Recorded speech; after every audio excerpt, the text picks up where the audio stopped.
Well, ladies and gentlemen, can you guys hear me?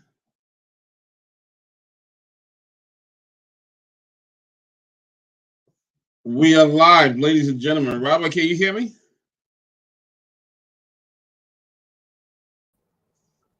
Robert, you I can hear can. me? Yes, I can hear you loud and clear. Can you hear me?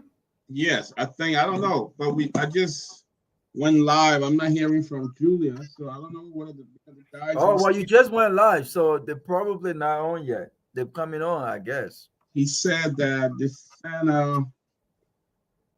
okay, Julia's here. I hope we on the right link uh for the show. Okay, Lofa said we can go live. We'll soon be on Truth and Hot FM. So guys, folks Are we are live? Are we live on social media right now? yeah, we are. We are. Okay. We are. We are from what I see here. Let me see. Yep, we are. We are, Okay. yep. We on. So guys, if you just coming on, share the show, man. Share the show. Robert, how was your weekend? Oh, busy weekend. Yeah. Um, I think I'm gonna be busy until um Until until the end of next August. But it's great. It's a great weekend. I went out. Pops and I okay. went out to an event Okay. and just been busy, man. But we're blessed, Doc. We're blessed to be alive and still kicking. That's all. That's cool, man. That's How, cool. how was your How was your weekend? I was a little busy. I went to Massachusetts for a funeral. A friend that passed. Very young man. Uh, Um, Calvin. Joey. He died, and we went to Taunton, Massachusetts, and he had a lot of people turn out, even the entire community turn oh out. The mayor, the representative, everybody was there. So he really had an impact on the life of people. wow, that's Yeah, yeah, it was really sad. Then yeah, I came death. back yesterday morning. Uh, Pretty much that's all I did. Of course, the cookout season. So I went to a graduation cookout yesterday evening. Yeah, Uh, folks are sure. still graduating and having parties and cookouts. I mean, it's like 3 or 4 in a day around here. Sometimes I don't even know what it.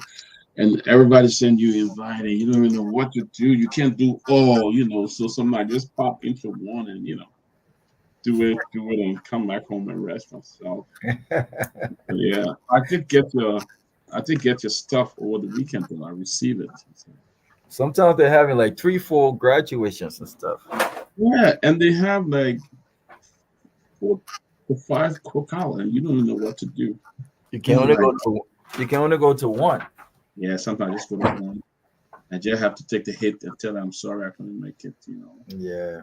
So Christian Roberts, welcome, Christian. Christian the first. We have Oliver Sacco from Ghana. My son in Ghana, Oliver Sacco. Good to see you. Janelle Moreau, good to see you. My boy Toga Riches from Minnesota. Toga, where you going? Where are you to your rescue government? Toga, my brother Toga. Uh, Thompson B. Bus. Welcome, guys. As you come, let's share the show. Going to be exciting today. Robert Gagwa will be our moderator today, so you know how it's going to be. It's going to be really, really hot. So we encourage you to share the show Yeah, because it's please, going to, please do share the show. Share the show. Please share. yeah, it's going to be a lot going on today. A lot, a lot, a lot going on. So, guys, stay tuned. There's going to be a whole lot going on. So, welcome. Well, Robert, Yum Tru Kranga. Welcome, man. Welcome. Somebody was watching up from Australia. Welcome. Philip Cutty from London. Oh, cool. Cool. All the way from London. Yeah, yeah. That's good. Richard Saba. Is it please be respectful of each other on the platforms? Stick to the issue. Responsible for our watch. What discipline? If you want to discipline us, okay. Yeah, my brother, we'll take Well, it. but there's something happening. Why are they giving the warning like that? What there's something Nothing did I happened. miss? Everything was really good. Everything was really good. So That it is. You know, sometimes there'll be that crossfire and people will be hitting Yeah, each other. But we cool, we brothers, man. And yeah. so we're looking forward to a great show. Rob, I believe you got the you got the stuff, right? Also From what the the the link. I mean, you got the agenda that was put together, right? no. Let me look. Uh, Let me look in it the was chat. it was sharing the link. There's a lot happening in Liberia, you know. So all those coming guys, just hit the share button, man. Hit it. You know, Yum True is watching from Minnesota, and you know how it is. You know how it is. Been a busy weekend, very busy. Is that the one that says July 2nd agenda? Yeah. Oh yeah, did he say for July 2nd? I think he probably made a mistake. Yeah. Yeah, but it's been interesting. The president of Liberia was in Ghana over the weekend as guest speaker to the Regional Maritime Academy. That's interesting. You know, Bretta Stewart, welcome, Bretta. Uh, share the show. Oh, share that agenda with me, okay, for today for Okay, us, okay? I'll send it to you. I'll send it. But guys, join us. We'll be having an exciting show today. So join us as you come on. Just hit the share button. And so, and let's have a great show, man. And so let's have a great show. I'm looking forward to 8. Yep. Let me. Hey, Berta, it's so good to see you. So, it's so good. Musa Cooper from all the way Australia is watching us today. Musa, it's a pleasure to have you, Musa. And It's a it's morning. pleasure. It's morning in Australia right now. Yeah. Oh, nice having you, Musa. Uh, uh, Otello Swat, welcome, man. From New Hope, PA. Welcome, brother. Welcome. Miss Seattle Chelsea P. Norris. Uh, she said you're gonna send an invite to come to your the children creation party. Yeah. Where is it? Send it to me if it's in the area. I will try to pop in. Yeah. And you know what we want to do, man. What we're going to try to do. We want to really appreciate these kids that are graduating. So sometimes what you do, send us those photos, and we can just put it up just to hit up the kids, all the kids that graduated, the parents, send on the photo, and Yeah, then we just we can give them a shout out. yeah, give them a shot. Graduation appreciation day would do that, man. Graduation recognition day would do that, Yeah. and we'll just put it up and put all the picture, so that would be good. So, Thompson B. Buzz. He says 7:25 a.m. in Sydney, wow, Australia. Wow. God is good, man. can you imagine? God is good. I tell you how the word changing. You know how the word is. Other Yeah. people waking up, and while we Some just people waking up. Some people in Liberia are still clubbing. They're out yeah, in the clubs. Some people are they're still looking for food to eat. yeah, Others are yeah. somebody. Oh, patience.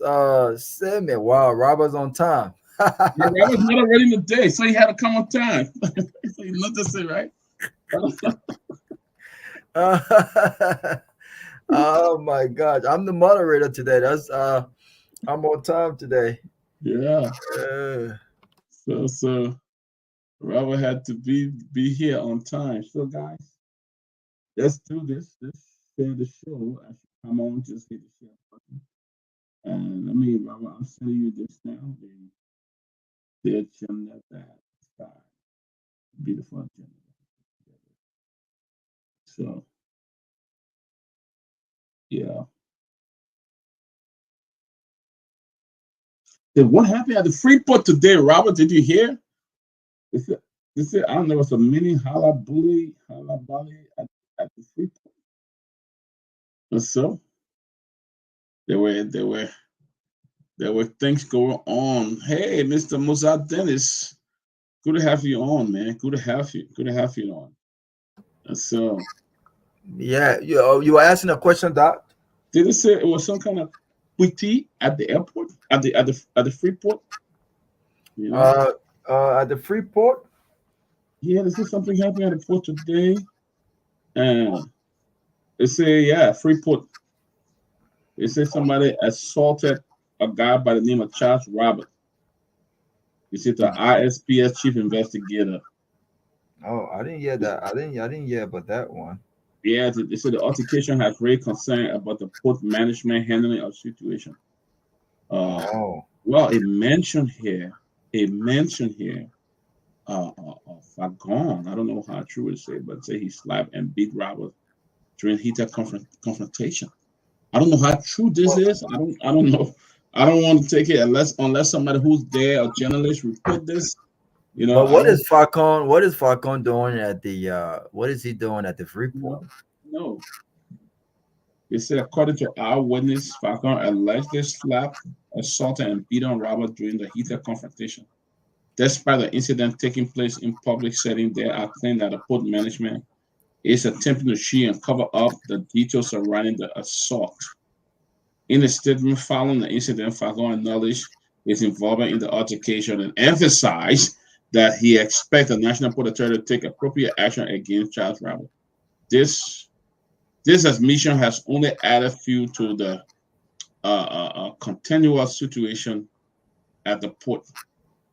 Wow, wow. That Interesting. I hope somebody can talk on it. Some of the journalists from Liberia can talk about it because this is. I don't want. It's unconfirmed from what I'm reading here, and I hear President Weah has criticized the government of Liberia. Yeah, yeah, I heard about that one. Hmm. I heard about that one. He was on, I think Freedom FM or something. Oh, really? Wow. Uh, wow.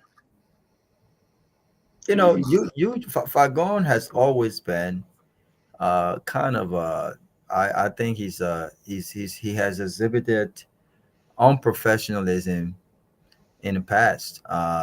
You know, when given the opportunity, and so it was based off of that he got dismissed. You know, when yeah, he started this whole Conga and Native yeah. debate online. So he has a reputation of what many would call rude.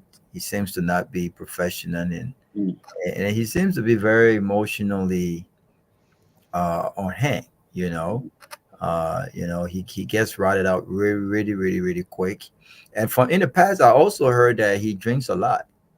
I heard Wow. that he drinks a lot, and that might have had some kind of impact on him and how he deals with certain things. But Wow. Wow. it's bad. If he doesn't, if he's not careful, I don't think he will last, man. I don't think he will last the first 3 years of this government. I'm telling you, if he's not very careful. But lately, he has been doing very well because we have not heard about him on national radio. We have heard LBS, all the things he's doing at LBS. I've seen different video, LBS stuff like that. But let's hope that. I mean, yeah. If I be careful because right now it's a lot of eye on this government. Stuff. Pretty much the same thing folks did to CDC. When every mistake they made, people will make issue out of it. So people got to be careful. We got to be careful. I Yeah. hope, yeah, I hope we do. But guys, yep, Robert, when the other guys come, I think Lofa will be joining us too. I think, Yeah. So yeah, but share that thing. Share that. If you could yeah, let share me that get with it back. Let me get it back. That is, oh my goodness, my dear. So that is not good. So, so Liberia. You're welcome, guys. We are here. We're closing argument. We say share the show for us, man. Yeah, share the show. We're gonna get started with the topics for today soon. Yeah. Um, Let me get it. it's almost 5:30 something. So Yeah, we got to really kick it off.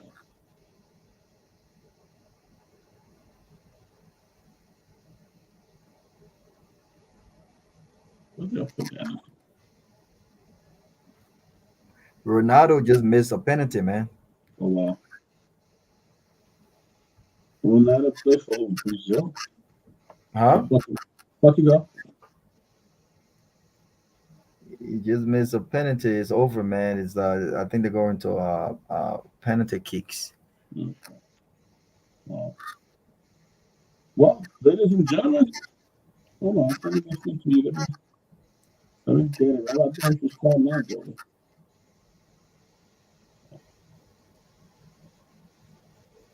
Okay, I'm sorry. I'm not right. Okay, yeah.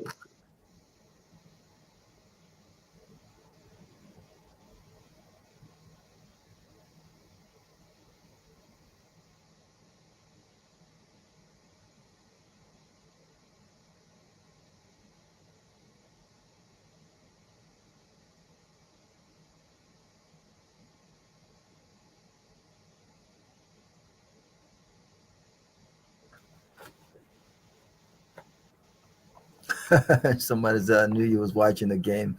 I'm always watching good soccer games. That's my favorite sports in America. And the U.S. is in a must-win game today against Uruguay. They have to win that game, or else they'll be eliminated. You know, I'm not getting that. I'm not finding that. Maybe Mufa can send it to us. Yeah, if anyone has it, let them send it to Okay, me. I do have it. I'm gonna send it. Okay. Yeah, I'm gonna send it right now. I'm sending you, Robert.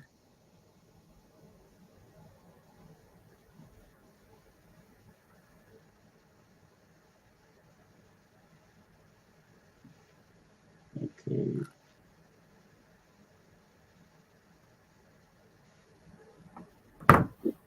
Yeah, I sent it to you, Lufa. I mean, Oh, Robert. I sent it. okay. Yeah.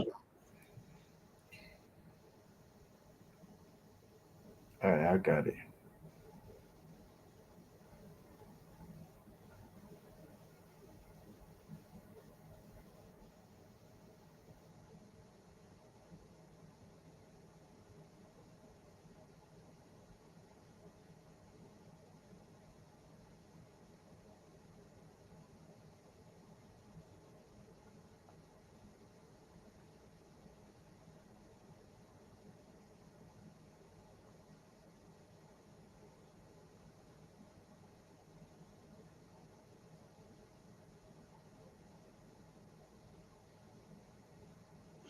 All right. So, gentlemen, we'll be starting. Burger Power. Burger Power. Where do you live? Mine with mine. Okay, man. Remember with my okay. Yeah, that's just what we're getting. That's unconfirmed report. So, guys, we will stick to that report. But I mean, Rabba will bring to you Raul, the topic we're heading on today. So we just want you to share the show, share it, for all my Yeah, friends share in the show. Europe. We're gonna start momentarily. We're gonna Yeah. start momentarily. So for all my friends in Europe, we're looking forward to seeing you this month in Germany for the FLOC Independence Day celebration. Amar Khan will be the guest speaker. I heard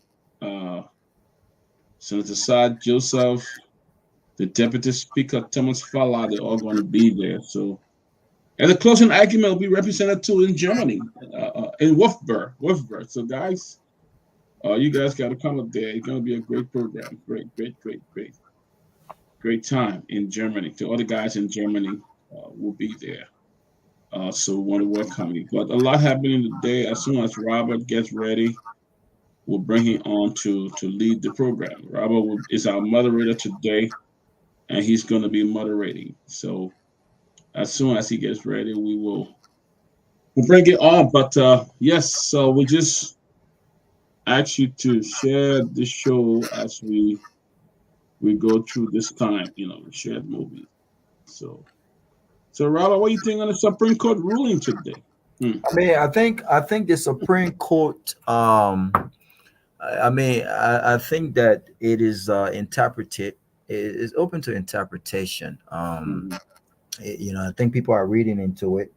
Um, they're talking about immunity for acts, committed by president Mhm. of the U.S.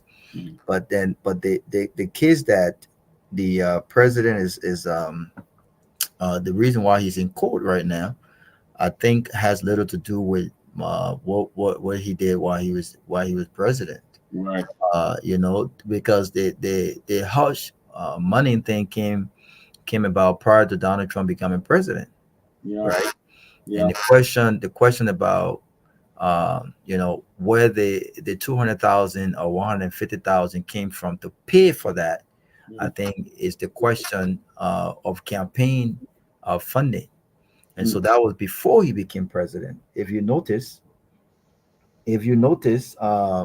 most of the cases as it relates to what happened at the Capitol, most of the cases they're still reviewing those cases. And there's a reason why they continue to delay in bringing forth any charges, right? Because of those privileges that Donald Trump enjoys as former president. Right. And so this particular case, in my view, I don't think has any type of uh, um, it doesn't hold no weight. It does not affect it in any way. And the only way he gets to give himself any kind of immunity is if he becomes president of this country, which I don't think would be the case. And so I don't see much with it.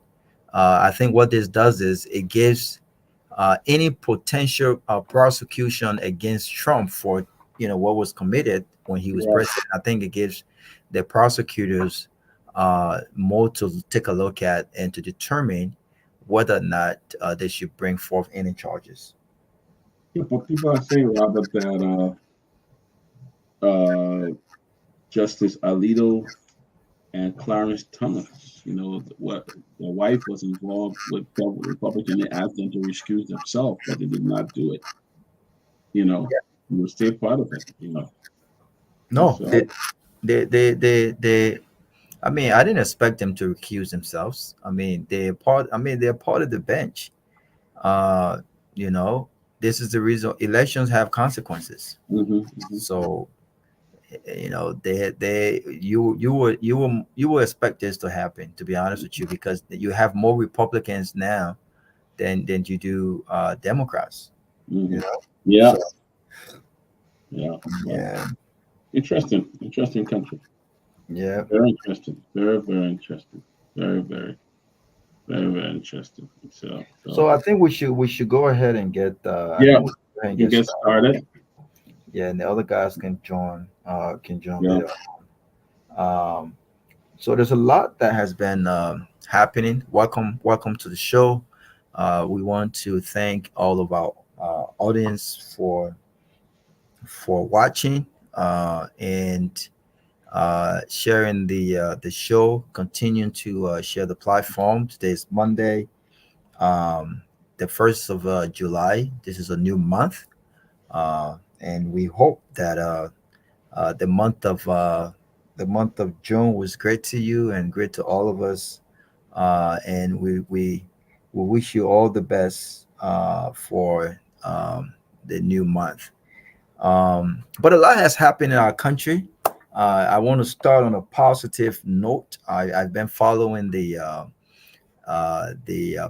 Pennsville City Corporation and what they've been doing to enforce city ordinance, and of course the official opening of the ERW Junction. Mm. I've been looking at pictures. I thought that's a beautiful thing. uh, and it just it speaks to what development can do, right? Everyone wants to be proud of where they're from, right? Right. Everyone wants to be proud of great things, good things. But good things just does not happen, right? You have to invest in great things. And so I'm glad that the roundabout is open to the public now. I was watching the video today where all of the people and the motorcyclists and some of the vehicles, some of the folks were just uh driving around the roundabout trying to figure out their way. Wow. But I Wow. like the fact that the new city mayor has instructed and they are trying to enforce this thing about no selling Mm, on the sidewalk of the ELW junction.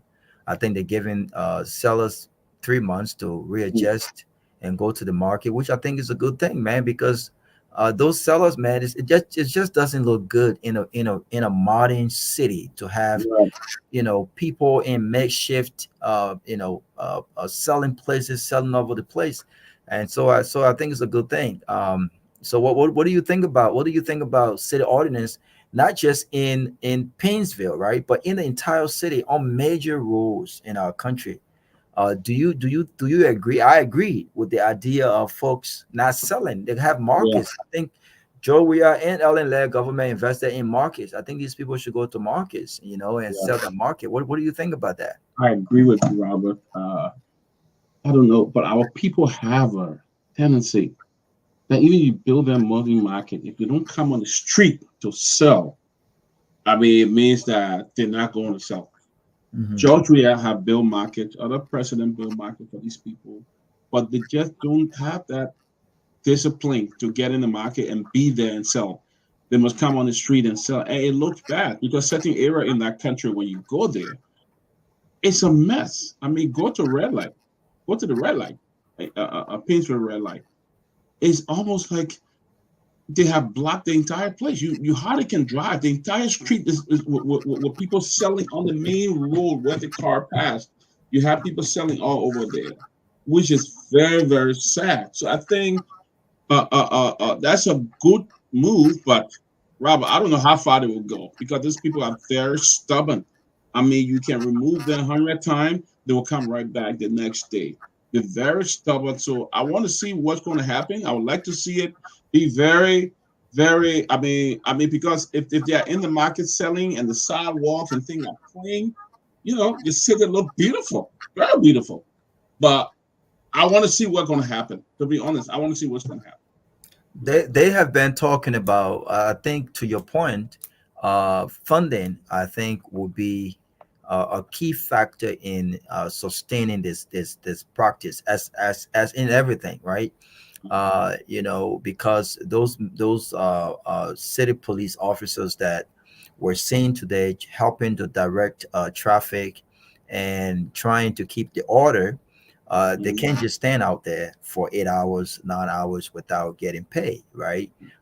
The city, Pennsville City, also have the cleaning crew, right? Mhm. Those folks now have to be provided with the tools. They were breaking makeshift structure last night. Now Mhm. those guys have to come in the morning to get them out.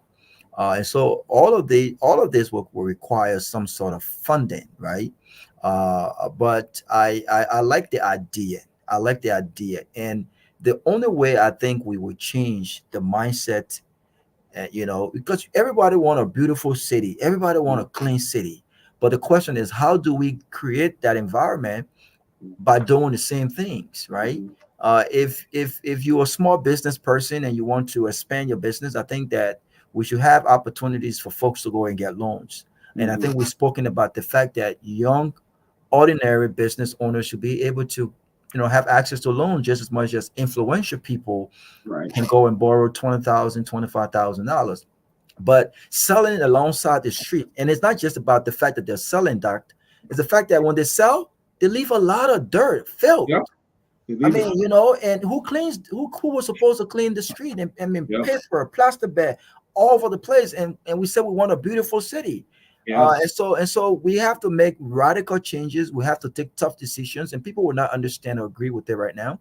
But I really admire the decision of the Pennsylvania City Mayor, and I hope that they are able to gather funding to sustain this. And this is Right. something that the Monrovia City should also incorporate, and they should be incorporated across the country, man. There has to be some law and order. You can't just Right. sell anywhere you please to sell. Right. That's true because, and there's no law and order because they're not only selling there, but they leave it funky and dirty.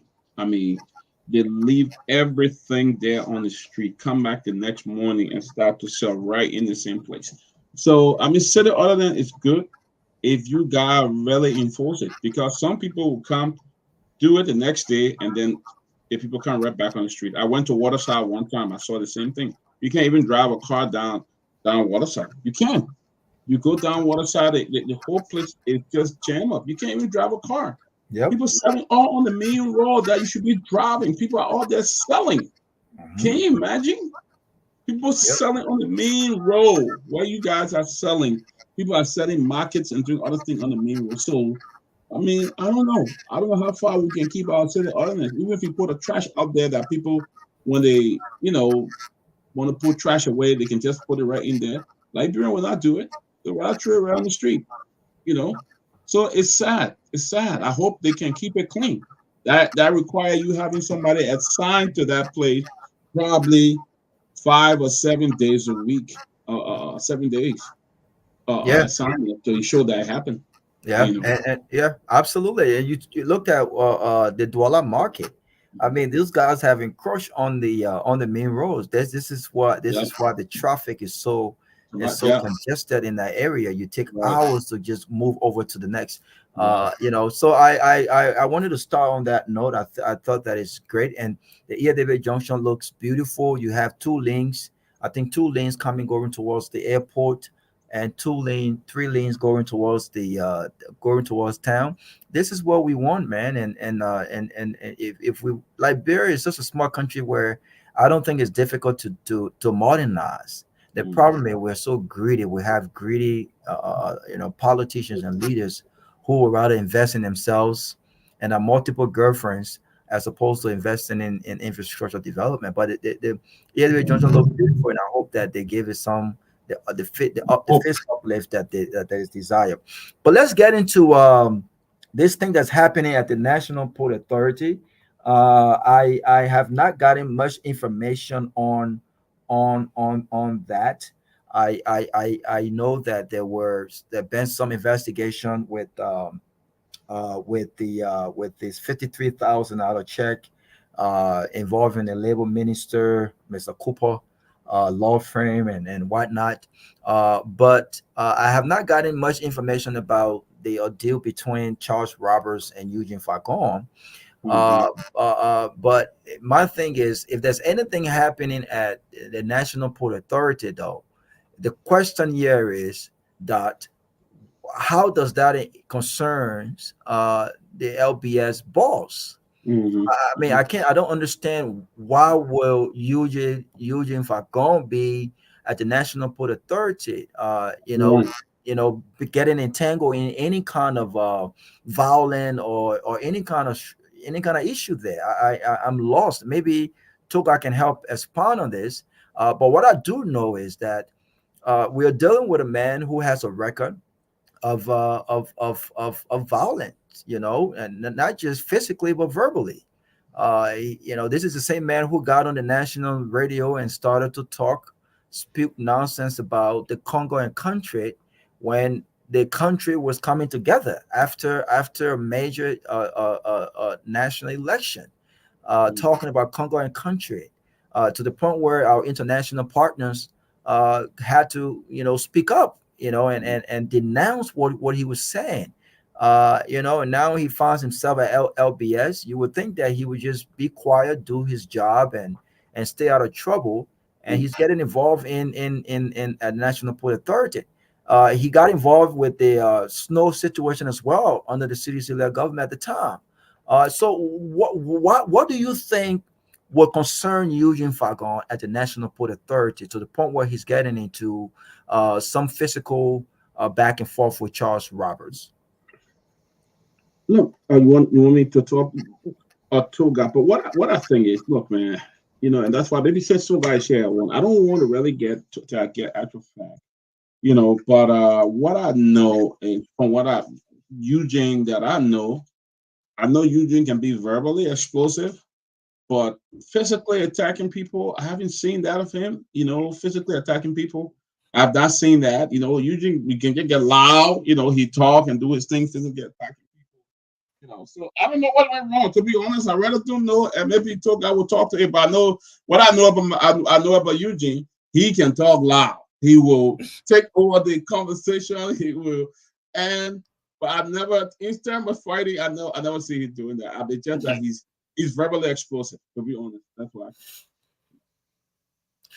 I Thank you. want you to help us understand what's going on here, and I want you Yes, to add. yes. I want you to add. I want you to add your I mean, own. One second. I want you to mhm. add your own. You've heard about Eugene Fagon. You've listened to him. You understand his past. Is this a concern for Joseph Boakai as to what could possibly happen if some control or care is not given yet? Yes. So, uh, Pagon, from all that I'm gathering from different chat rooms, especially the Liberian media chat room, I'm gathering a lot of information that I'm trying to put together. But from some very reputable people who, one way or the other, got some information as it regards to happenings within the port because of their proximity to certain people within the government. So I can take some of their information as correct. But we all know Eugene Fagon. I think Eugene Fagon has this whole issue of overzealousness, especially the fact that he strongly feels he's one of those that propagated the government's machinery up to his election. So he feels he has some overall authority like that. Okay, so what I am gathering is that Fagon went into the port, and while he was in the port, though yes, he's a senior official of the government, all of that, but the port got its own policy, whatever the case is. So he entered the port, and he said the managing director of the port had invited him. The guy Charles Roberts that he has got this scuffle with is also, I think they call it some ISP, something like that. But I think it's about the security aspect of the port. He's one of the guys too who propagated the message of the Unity Party. So that was his political reward, I can say. So he's now technically in charge of security at the port. Eugene Fagon comes from the Liberia Broadcasting System. So he says the managing director of the port had invited him to come and meet him. But while he's in the port, is my information that he started to shoot a drone in the air. So he had a drone going around the port, probably whether the videos or photographs or whatever, but he had a drone circulating in the airspace. And so the chief of security guy approached Charles Rabo and told him, no, even if you're invited by the director of the managing director of the port, there are procedures and policies, to fly in a drone in the port. That infuriated him, and he slapped the guy. I'm told multiple times. Like, the regular Liberian mentality. Do you know me? Do you know who I am? Will you stop me from doing my job? Those kind of stuff. That's how the scuffle issue. So it became a serious issue. It started trending. Most of the time, Liberian issue can start with gossip. The same thing happened with even the bus issue. So it starts with gossip. But one thing I know about Liberian gossips, when it starts like that, sometimes at the end, something might have happened surrounding that episode. So when it started for everybody, were talking like, okay, Eugene Fagon slapped this guy. In fact, the port management is trying to conceal the information. They want to find something for the guy so the guy can just go low on this matter. But this is where we are. The information I'm getting from some high-placed journalists, who are connected to some of the high places and, very connected to some of the guys who are in high places in the government. This is their narration as to what happened in the port today. So everybody is trying to reach Fagon. Fagon is not saying much more. The port is not saying anything more. So a lot of people seem to be speculating on the matter, but this is what's happening. Thank you. Wow, that's crazy, because my thing is, why would he be there? he has no doing unless he was trying to get some information, news related information, and they have a lot of folks that could be sent to get information.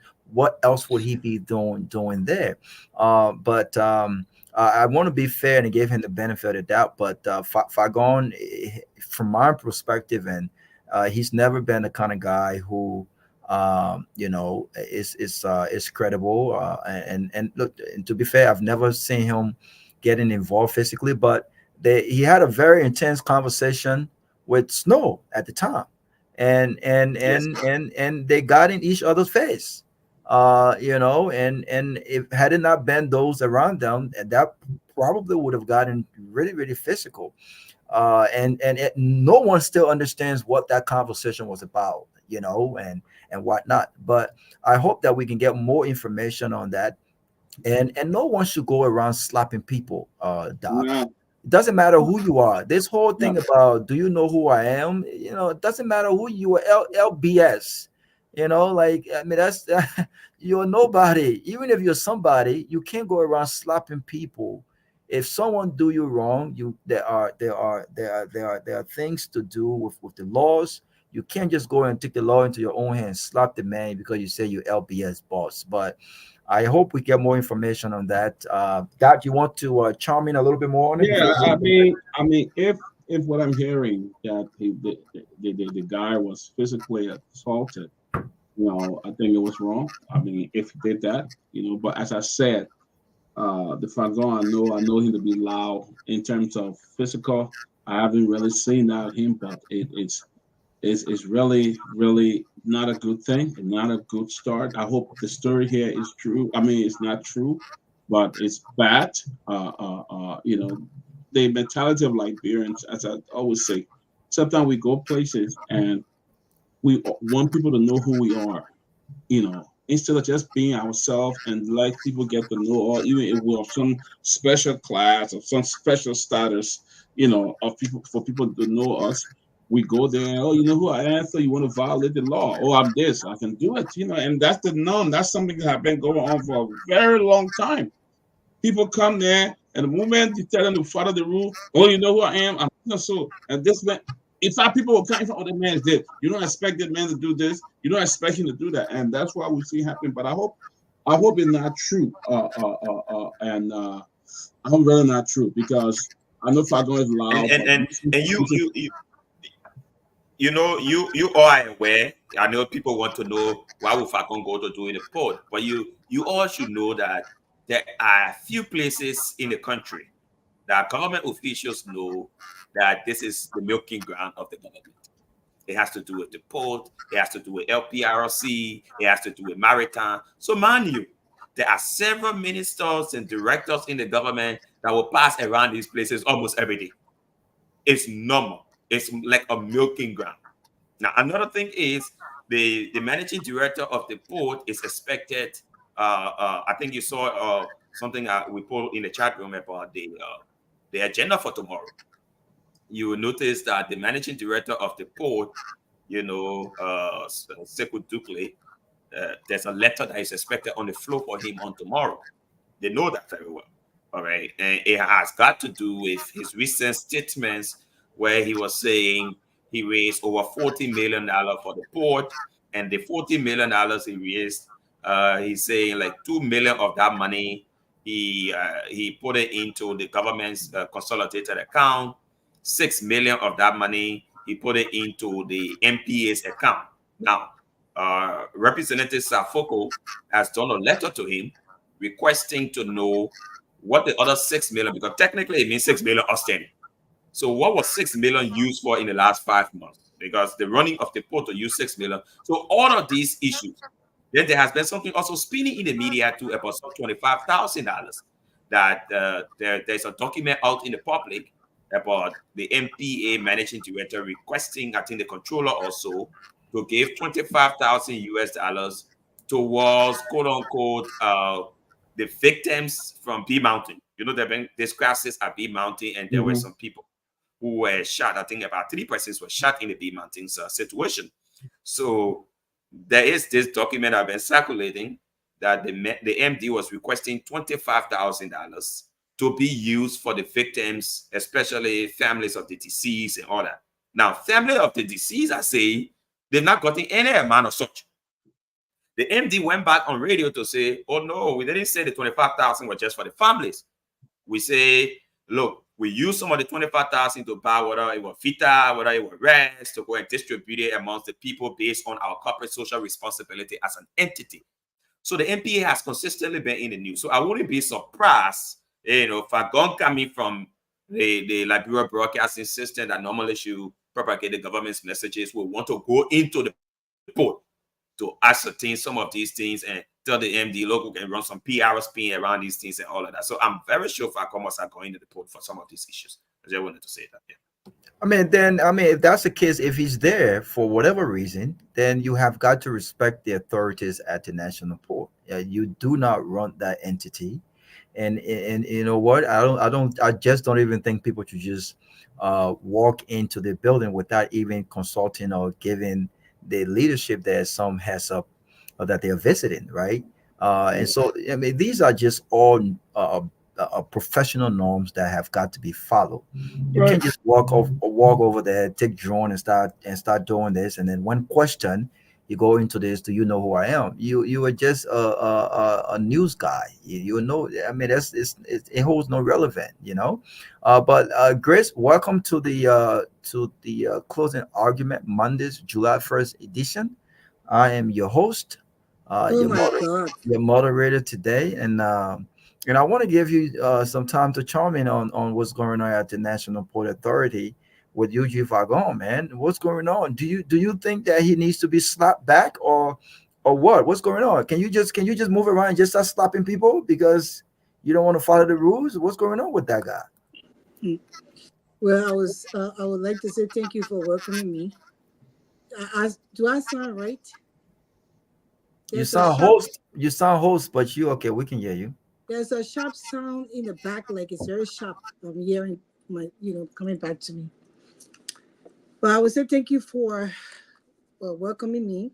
Although you ignored me for a very long time before you welcome me. I know you're hosting the show tonight, so you will be doing your own thing as usual. But I'm happy to be here. I made a sacrifice to be. I just landed in Ghana, Accra. So I am, this is how you got better West Africa. We really need to be active. Your budget needs to be very large. Yes. But is that an Airbnb or is that a hotel? This is a hotel. I don't do it. Oh wow! But Grace, you got some mile, Dougie. That one left for you. That is left for you. You can think about that, Robert. But I'm happy to be here, and I just left Liberia like 2.5 hours ago.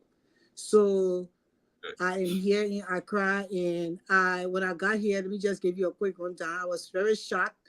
My 5G just came on automatic. You see how my Wi-Fi working and the hotel Wi-Fi connected and everything. But when I went to Liberia, it wasn't like that for me. I went through a lot of stuff before I could get everything, start to work for me. And I had a package that it could work in any country. But when it got to Liberia, it took a little bit of time. And then some areas it's off, some areas it's on. Landing in Ghana just made me to feel that Liberia, it has a way to go. I would not say a long or far way to go, but we have some ways to go. And I hope that, this government will do something. As far as I shouldn't just say too much about myself, but I know Toga was saying that Chrissy traveling. I'm on a quest. My mother was buried here in Ghana, and I'm trying to see if I can locate her grave. So she's been buried here since 1991, and the grave cannot be found. So I took it upon myself to come and try to see if I can find it because she was buried in Osu Cemetery. So I think I can trace the way out and find it. And that's the reason why I wrote my book. If you go to lulu.com, you can write this book. It's about my mother's legacy, and it talks about the grave and everything. So if you on here, you can go to lulu.com and purchase my book for $12. The book also going global. So hopefully you will see it on Amazon soon because it takes a little bit before it gets on all those platforms, but it's going global already. So I'm happy for that. So I'm on the quest to find my mother's grave. That's why I'm here. And I had to take a trip to Liberia because Liberia is my home, you know. So, but That's nice. Nice. yeah, as far as, so enough about myself, but as far as Eugene Fagon, his behavior and what's going on with him concerning all these little things that we are hearing is just very unfair to the government itself. It's unfair to the people that he's interacting with, and it's unfair to the people of Liberia. I mean, I don't think somebody should be in a position and try to bulldoze their way. This is not a military government that is running. Liberia is a country that is free from war, and we've been behind. We've been under the war a long time. I was just saying that to a woman at the airport in Liberia. She said, "Oh, you know, that's a war situation." I'm like, "Damn, the war been over so long. I mean, how you still put things on this war?" You know, so he behaving like when when the government just came into power after the war situation. I don't know what's going on with Eugene. I have zero tolerance for him, especially after the election, how he dragged people's names and destroy people's characters because he wanted a position within Joseph Walker government. He now has the position, and he thinks that he can overpower or overstep his boundaries by disrespecting other people in their own area or in their own job, location, and that is not fair. So I really never went into the case with him. So, but everything concerning him is just kind of too off for me. You know, he just overdo stuff too much, and a real patriot and a real let's say professional person will not behave the way he's behaving. He needs to catch himself and work accordingly. That's why I would say he needs to do that because he will meet up with somebody that will not take this nonsense and will go very, very far. And he don't want that to happen. Thank Thank you. you. Thank you. And by the way, you owe the closing argument some advertisement fee for advertising your book. No, but Chris, we gotta put that book up, man. That we gotta put that book up. That's a great thing, though. Yeah, Yeah. that's a good book. That's a good book. So I'm gonna try to order them. Lo-Fi will get his the money from you after this program ends. I am not paying a dime. My But contribution to the show is what I pay. You guys don't pay me to be here. And Thomas Lee will not let me rest because he want me to be all crazy way. And then I'm not paying a dime. Tell Lofa that. but listen, I again, before we move on to the next topic, I really hope that he gets his act together, and no one should be roaming around town slapping people. I'm not gonna lie to you. Don't put your hands on me. Don't even come in my space like that. Don't do that. I mean, you can't do that. Everybody's not the same. Don't do that. Some people don't really care what position you hold. Some people don't care who you are. Like, I don't care who you are. It does nothing for me, right? Do the people's job. Be very humble. Be professional, and let your results speak for itself. And that's my advice to him. But let's get to MCC, the Monrovia City Corporation. There have been protests from employees as it relates to not getting paid. And sadly, this is not shocking to me. In May, to be precise, May 17th, contractors were protesting about not getting paid. And a lot of these people, it was very emotional. They talked about the fact that they could not pay their church and school fee, doc. I mean, think about going to work in this country or any country for that matter, and you are expecting to get paid every week or every 2 weeks or every month, only for your employer to tell you that, well, hold tight for a second. Well, guess what? Those bills are not holding tight. Food money is not holding tight. All of the responsibilities that these people have with their families, we continue to not give them what they have worked for, not just 1 month, 2, 3, 4, 5 months. I mean, that is totally unacceptable. Totally unacceptable. So the MCC has been struggling since this government took over. And I know that there were many challenges with the MCC too under the last government. But a lot of people have frowned on the leadership of the Monrovia City of the mayor. A lot of people have said that he's not been aggressive enough. A lot of people have talked about his leadership style and the lack of implementation with regards to really revamping the entire MCC. I know he's talked about funding struggle that he's having himself, and this is a dream job for him. He's been trying to become mayor since 2017 when Joseph Boaga first ran. He's a very close person to Joseph Boaga. Some question the fact that this could be considered nepotism, right? He has the job now.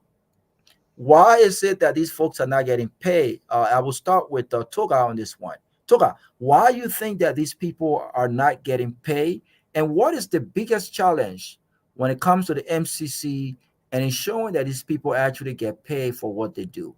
What is the mayor and the government doing about this?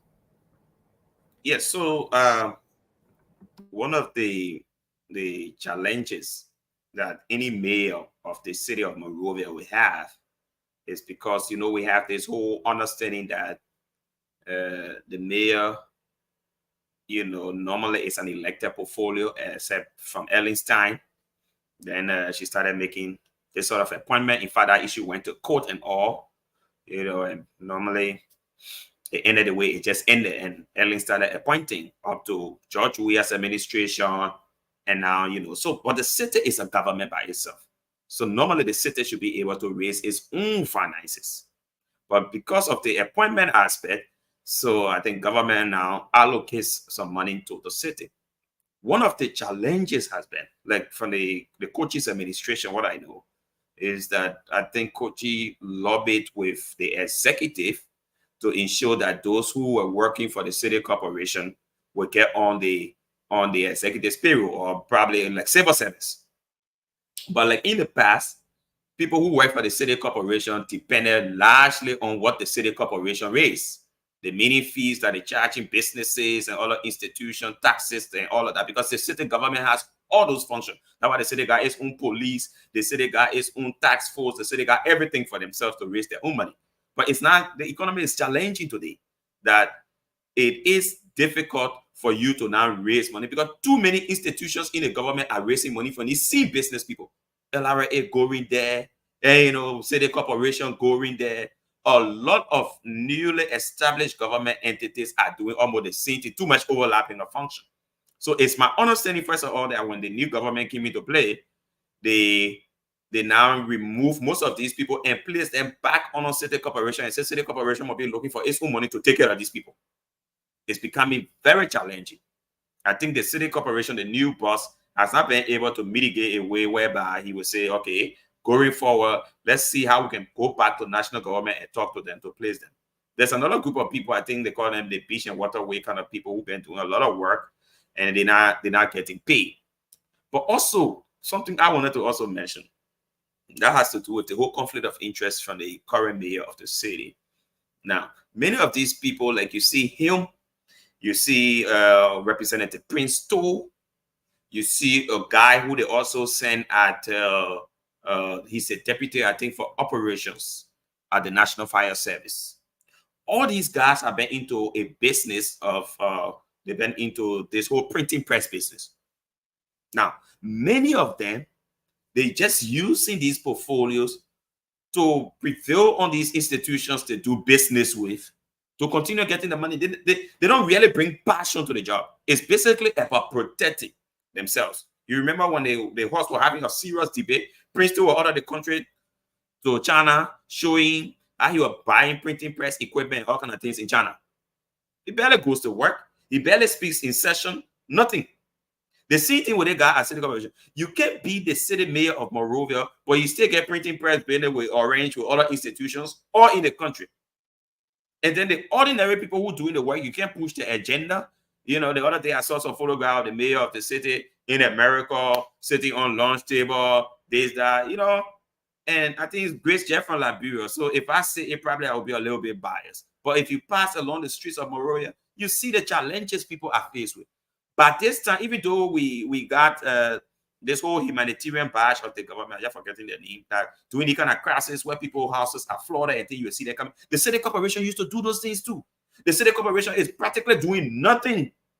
You pass around Monrovia, the streets are dirty, not much work being, because most of the people are business people who came to government and they're only focusing on their business. How they will get wealthy by the businesses they do. They not really got the passion to do the job. And as some of the problems we get in the country, we all waiting that the people who are rich people will get a job, they will not take money for all. This is the fact. So many of the people you get most of these jobs to probably bought their slots and all kind of things, the business people.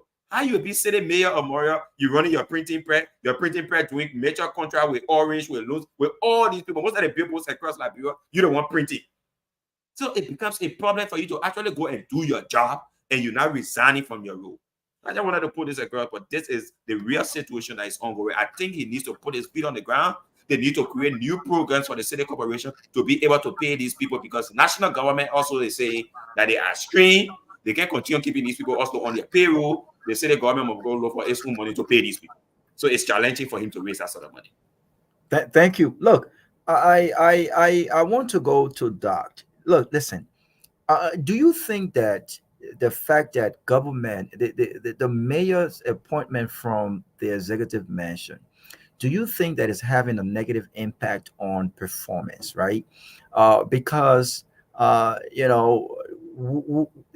fact that these guys are accountable and are answerable only to the president, and a lot of these are political appointees, and the president may not have his own expectation of where the city corporation should go.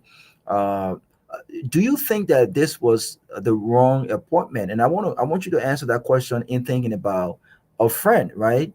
We may not have agreed with Dwalu, but I've read some of Dwalu's plan, and they did a phenomenal job when Ellen was there with regards to waste. He had a great plan if he'd been given the opportunity to become mayor, and I believe that given his background, I think that he would have moved the needle a little bit. Do you think that the fact that this is a political appointment have more to do with relationship more so than competence? And because the mayor has been in office for a few months now, there has been no major change in the city. We're still talking about a dirty city, which is something that Unity Party complain about. How do we fix this mess? How do we fix this? Look, Robert, I think one of the Liberia is not a country where positions are awarded based on merit, and that will be difficult. You mentioned your Dwalu and the plan that he had. There was also another fine gentleman, a good guy. He worked very hard, well known, from Minnesota, Winfred Russell. Russell have been a great help to the government. He have been able to get the fire services in Minnesota to send fire truck, to even bring some of the guys from Liberia to train them in Minnesota to go back. And he has been the police and all of that, set up a lot of opportunity for the police to come and send folks here and get training, all of that. He was one of those who were really qualified, had a great plan. They made this man to send his plan to Liberia and to share it with them and what they're going to do. At the end of the day, they appointed somebody who took advantage and said he was cleaning Monrovia when Barker won the election. And because he was going, buying brooms, and they were carrying brooms and sweeping around cleaning, they said this guy will make a good mayor of Monrovia. Well, he does not have the kind of training like Dwalu, like Winfred Russell, who already had the connection. In fact, I have a friend in Massachusetts who's a city planner. She shared with me her dream about going to Liberia and see how they can, plan the city and all of that. She shared with me a lot of great people, but these are some of the things. Liberia now is only based on partisans. I mean, so even if you're a qualified Liberian, they're not going to take you. They're not going to give you the job because you did not stand in line to vote for them. But even though you have a gift that the entire country can benefit from, they're not going to take you because of that reason. They'd rather give it to somebody, even if the person is a mess, they'd rather give it to them because he's a partisan. So he's screwed up, and that's why we're seeing what's going on. You have people working. See how dirty Monrovia is. You got these people waking up 6 in the morning, going from different places, cleaning up and mess. You can't even give them money that for them to pay their way to work. I mean, they're working, they're going home, they're coming back the next day, and you haven't paid them for months. This is a shame. This is a disgrace, honestly. Thank you. It's really really sad, and I think this is something that we really need to, as a country, we really need to take a look at, because I think that these positions should be elected positions for at least 4 years. Same with the superintendent position. We want to see our mayors talked about their credentials. We want to see them talk about their plan outside of the executive branch of government. You can be a part of a political party, but we still want to see these debates when it comes to who has the best plan to clean our city, to turn things around. And to your point, I still don't understand everything that I know about John. I still don't understand what he brings to the table outside of what he did during the count or after Joseph Walker won the election. The MCC wants about $12 million to effectively carry out its operations. The government 2023 was $4 million, a little over $4 million budgeted for them. They could barely, meet up with the $2 million that they had to come up with. There's no plan. These guys are not working. There's no plan. There's no innovation, right? But we continue to see the same thing. Grace, I want you to chime in a little bit on this one right here. Does this point to a lack of? I know we talk about the competence, right, and what this guy brings to the table, but there's another piece to that with regards to the government preparedness to hit the ground running in key sectors. Is it fair to say that this is a failure with regards to the Unity Party-led government after all of the criticism of the previous regime, the previous mayor, and how the city was dirty? They understood these challenges. They are now in the driver's seat. Is this a failure on the Unity Party part of not having a clear plan to clean the city and get the city back to what it should be? Yes, I would say it's a failure on the Unity Party side.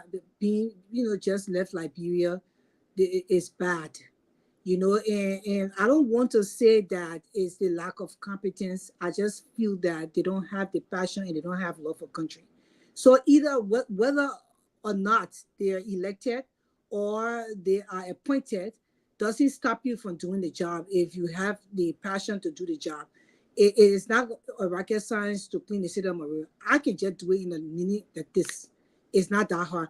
For us to see the kind of dirt that taking over this country, and the people just sit there in the dirt and they live their lives like nothing happening. And the thing is that I was just telling my sister that I think that if you have not really expanded yourself in the world and you live in a certain situation, you just think that that's the situation you don't care anymore. Like, okay, this is how it's supposed to be. And that's why I just think the people are living in like content. Like, you know what, this is it. I mean, nothing else. The place is so filthy. It's so dirty.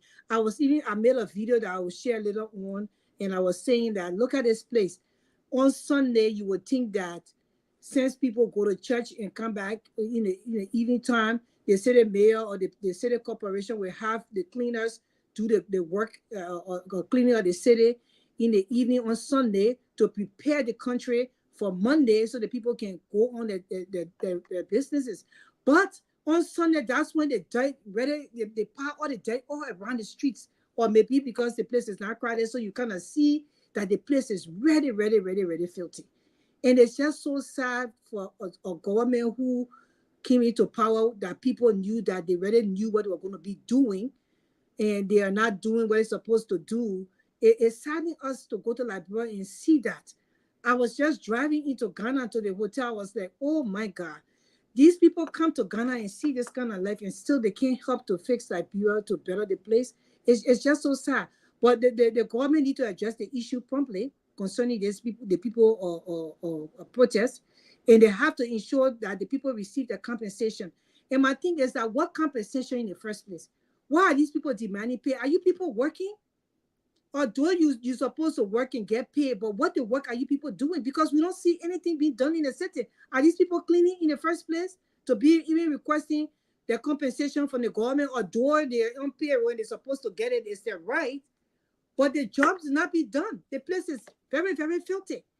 I went to somewhere, and I think I was climbing the stairs of the place. I don't remember, because I had done so many things already. But I went to somewhere. I was climbing the stairs of the place, and the scent, the dirt was on the stairs. It was so bad. The scent, that thing went into my nose. I said the whole day I just felt terrible. I just couldn't. I took bath, washed my nose and everything. That scent just remained. Like I couldn't stop smelling it, because I think it was a mind thing. It just got stuck in my mind. I don't think people should live like that. I don't think so. But then you ask the government again, is the reason why the people don't want to do the work? Why is the delays? Why are you delaying on the payment? The government should address it before chaos happens in the country, because the people want to get paid. These people are hungry. Most of the people making $200, $250 is not even enough for them to survive and take care of their kids. And then you take that away from them. You're not even giving them it on time, and you lapse in the payment for 3-4 months. The government should prioritize the people, their financial well-being. That's what government's supposed to always do. Even if the people in the private sector are not getting paid, government employees are supposed to be getting paid. They're supposed to set the agenda for how the other people, like the private sector, to treat the employees in the country. I can go on talking, but the government really need to rectify this. They need to rectify it. Thank you, Sylvester. Welcome to the platform. I'm your host today. And I like when I'm hosting, the platform is very, I think I should host more. It's quiet, everybody get enough time to talk. We're having a dialogue here, right? But listen, in my city, the mayor Dickens, May 1st, requested an $853 million budget, the largest city budget in decades. And he justified they're trying to spend over 30 million in infrastructure development. They're trying to spend over 20 something million in public safety. Okay. And he also addressed the concerns of city employees who talked about time for them to get paid what they deserve, right? I mean, you were talking about almost $1 billion here. $1 billion. But when you look at the breakdown, they are addressing major issues concerning the city. My God, the budget for 2024, the MCC budget for 2024 in Liberia decreased at a 23%, $3.7 million. I mean, this government, you would have thought that they will understand the ins and outs when it comes to what it takes, manpower wise, expertise wise, and funding wise, to really get the city clean. They criticize this a lot. People talk about how filthy the city was during Jefferson Koji regime, and all of the different challenges here. What do you think is the issue? We don't know the mayor's plan to raise $2 million. They can barely pay employees for months now. What is the issue? How do we once and for all get our cities, not just the city of Monrovia, but our cities across the country, how do we get them to be fully functioning, to be independent, and to be resourceful? How do we create a system that allows this kind of independence, and you can see the work that the people are actually doing? What needs to be done? Thank you, Raul, and thank you for the stewardship on the show this evening. Yes, you struck it well. The last time I was in your state, and I visited a couple of the cities, and I saw how unique the structure. That's why I'm contemplating move over to Georgia on a more serious note. The cities are wonderful, and the rest of that. But let me say, you struck something very profound just now, Raul. You said your city, this coming budget going to be at around 800 million. That's correct. Now, I just listened to the first. I'm not in Philadelphia, but I'm very close by with the neighboring state, basically. But I just listened to the first Black woman to be mayor of the city of Philadelphia. they just introduced a budget of $36 billion for the city of Philadelphia. And I'm trying to go back, and I listened to our dear sister say some things. It's quite frustrating on the most serious note. But we got some resource problem back home in the country. And she said it's not that difficult to clean the city of Monrovia. I have talked that way before. It is extremely difficult if you don't have finance. It is. Even at the time when the World Bank, through the Zone Lion program, pump more money during Madam Salim, what Madam Salim did, she used her expertise and along the World Bank, and there's a billionaire in this country that pumped more money also for the city of Monrovia at the time. We had a lot of support. That was the only time more money came to the city of Monrovia. That was almost $40 million hit through the system when we brought this Ghanaian company called Zone Lion that was helping to clean the city of Monrovia. Our problem in Monrovia today, our problem in our own city, the biggest city in our country, our wonderful capital city, that was named after the 5th president of the United States of America. The problem here, my dear brother Rawa, is finance. And that's why I was very pleased when you just said just now, your city you live in, not Atlanta. If you were to go and tell the budget for the city of Atlanta, I think we will want to sit Monrovia down and wait for the next 150 years before we start to dream of such. The major problem is it's unfortunate. So what I expect the government to do is to begin the process, and that's what President Salih did at the time. President Salih formed a system and said, hey, we need to keep the city clean. To have the individual do it, the policy process is not the issue, but we first need to have the support. We don't have the support, and it's difficult. Now, if you are to try to map up Monrovia, and that's one of the reasons what they say, because Monrovia is a environment. My dear brother Toga will say this to us. We've been having this problem.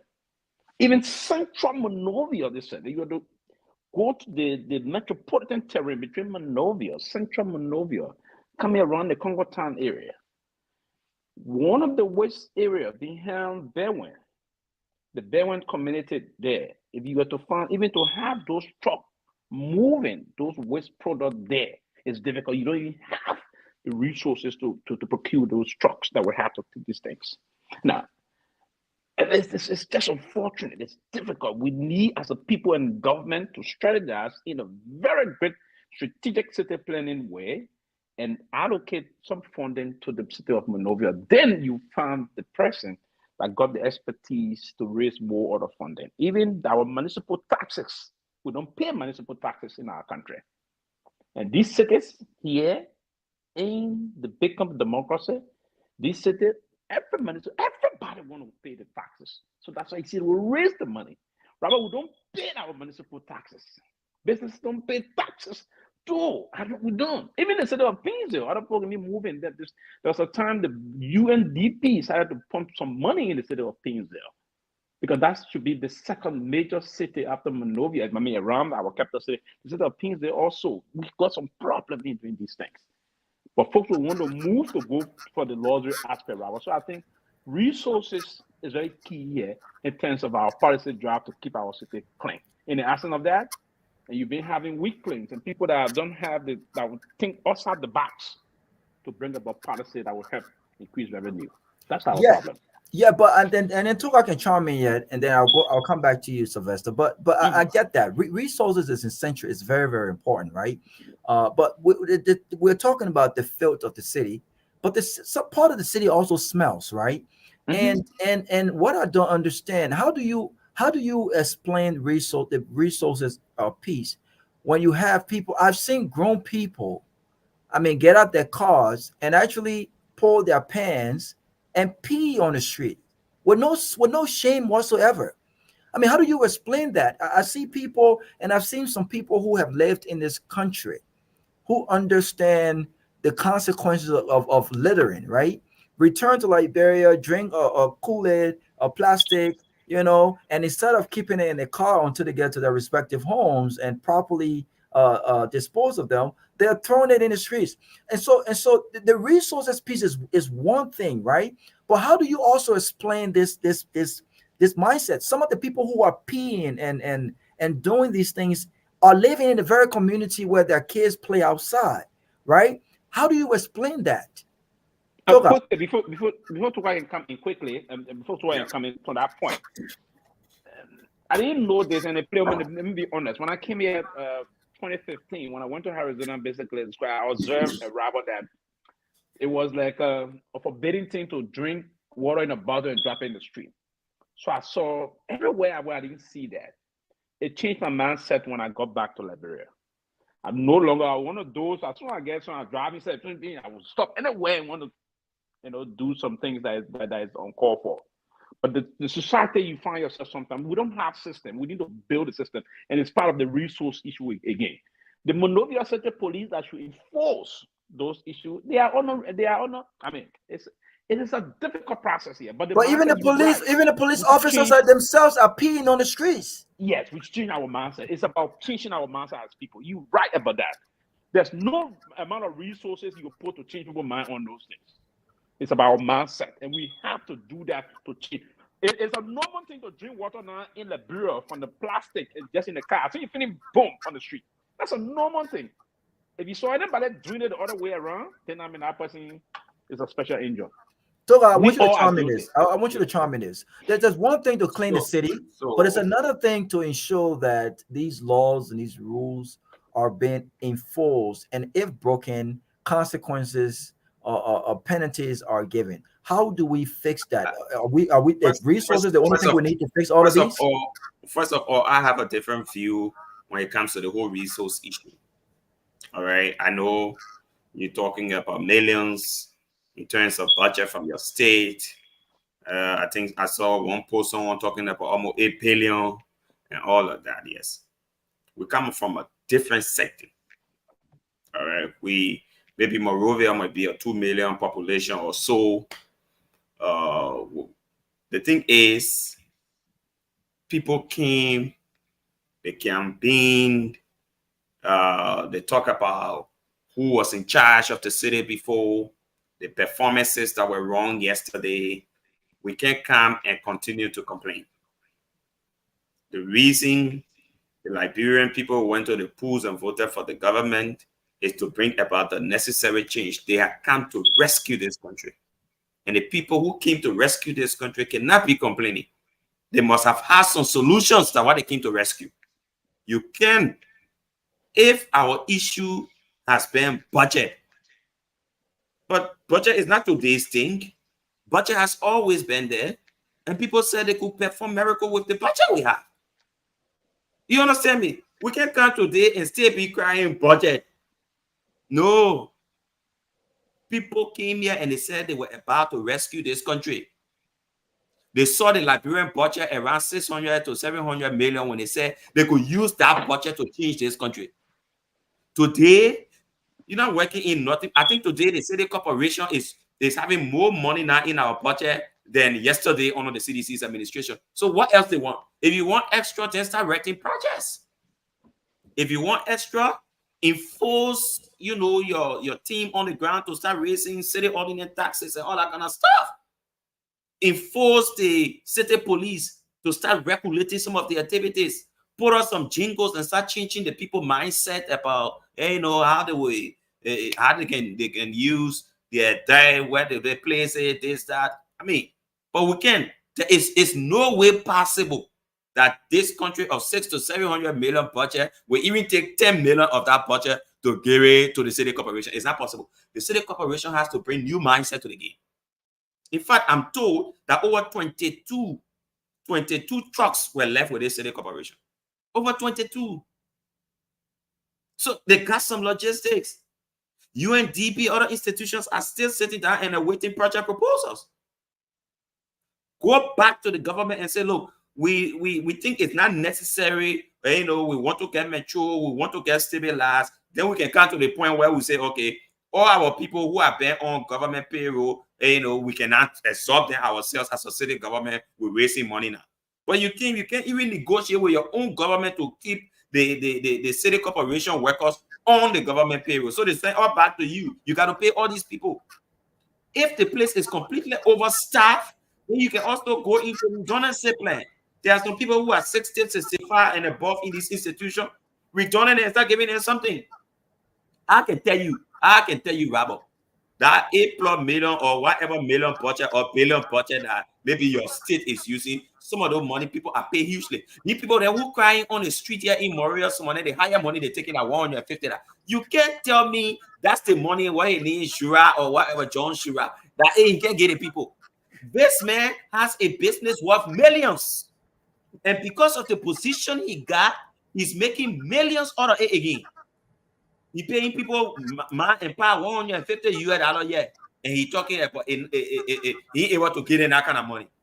The highest money people making $100 to $150. The people who cleaning the streets, the people who keeping our streets started, that the money you paying it, and you can't even pay these people that money. If you can't pay all of them that money, then reduce their number and make them effective. Thank you. Barely can even a bus. I can barely see even a bus for the city corporation of Montreal. When you say after the people get through working, they were working on Broad Street, they were working on Central Street, at least your city corporation bus will just pass by to pick them up and drop them back. I don't even see that. Thank you. What is the Thank city you. corporation you running? Thank you. Robert, Thank you. can I just say something before the professor come into Pee Wee? Okay, go ahead. 30 seconds. Go ahead. Yeah, 30 seconds. I know Pee Wee was saying that, the city corporation needs money and everything. I would say again, it that easy. The work can be done. The city corporation need money. Everybody knows that they will need money for that work to be done. But the thing is that how much do they need to start raising their own revenue? That's the question. They need to put that forth to the government, and then after that, they can raise their own revenue to be able to clean the city and start being dependent on the government, because they can do it. If you taking money from the people to collect their debt, the people will pay, and you collect the people debt. If they can't put the debt in the right place, you find them. That's some more money you're collecting, that's revenue. To be able to clean the city, you will have the people in line, because if you start putting your foot down and making sure that these people pay when they violate or any rules or regulations put in place to make sure the city is clean, you will get money. That's why the other countries do it. It's not that hard. This is not rocket science. This government said we're going to do it. Other people were in the race, were ready to hit the ground running to bring Liberia to a facelift. UP government said they can do it. Eugene Falcon sat down on the platform there, yelling in people's ear on a regular basis with his propaganda behavior, saying that they were going to be able to do this and do that and do that, and now they can't do anything. So this is not rocket science. Just stop looking for excuses for the people over and over again. Thank this you. is not that hard. Thank you. Thank you. Look, I mean, Doc, you are the professor here, and you have a lot of ideas on how to get resources, but beyond resources, if I were Joseph Boakai as a professional, I'm thinking, yes, I know John, but I want to, create a open playing field, right?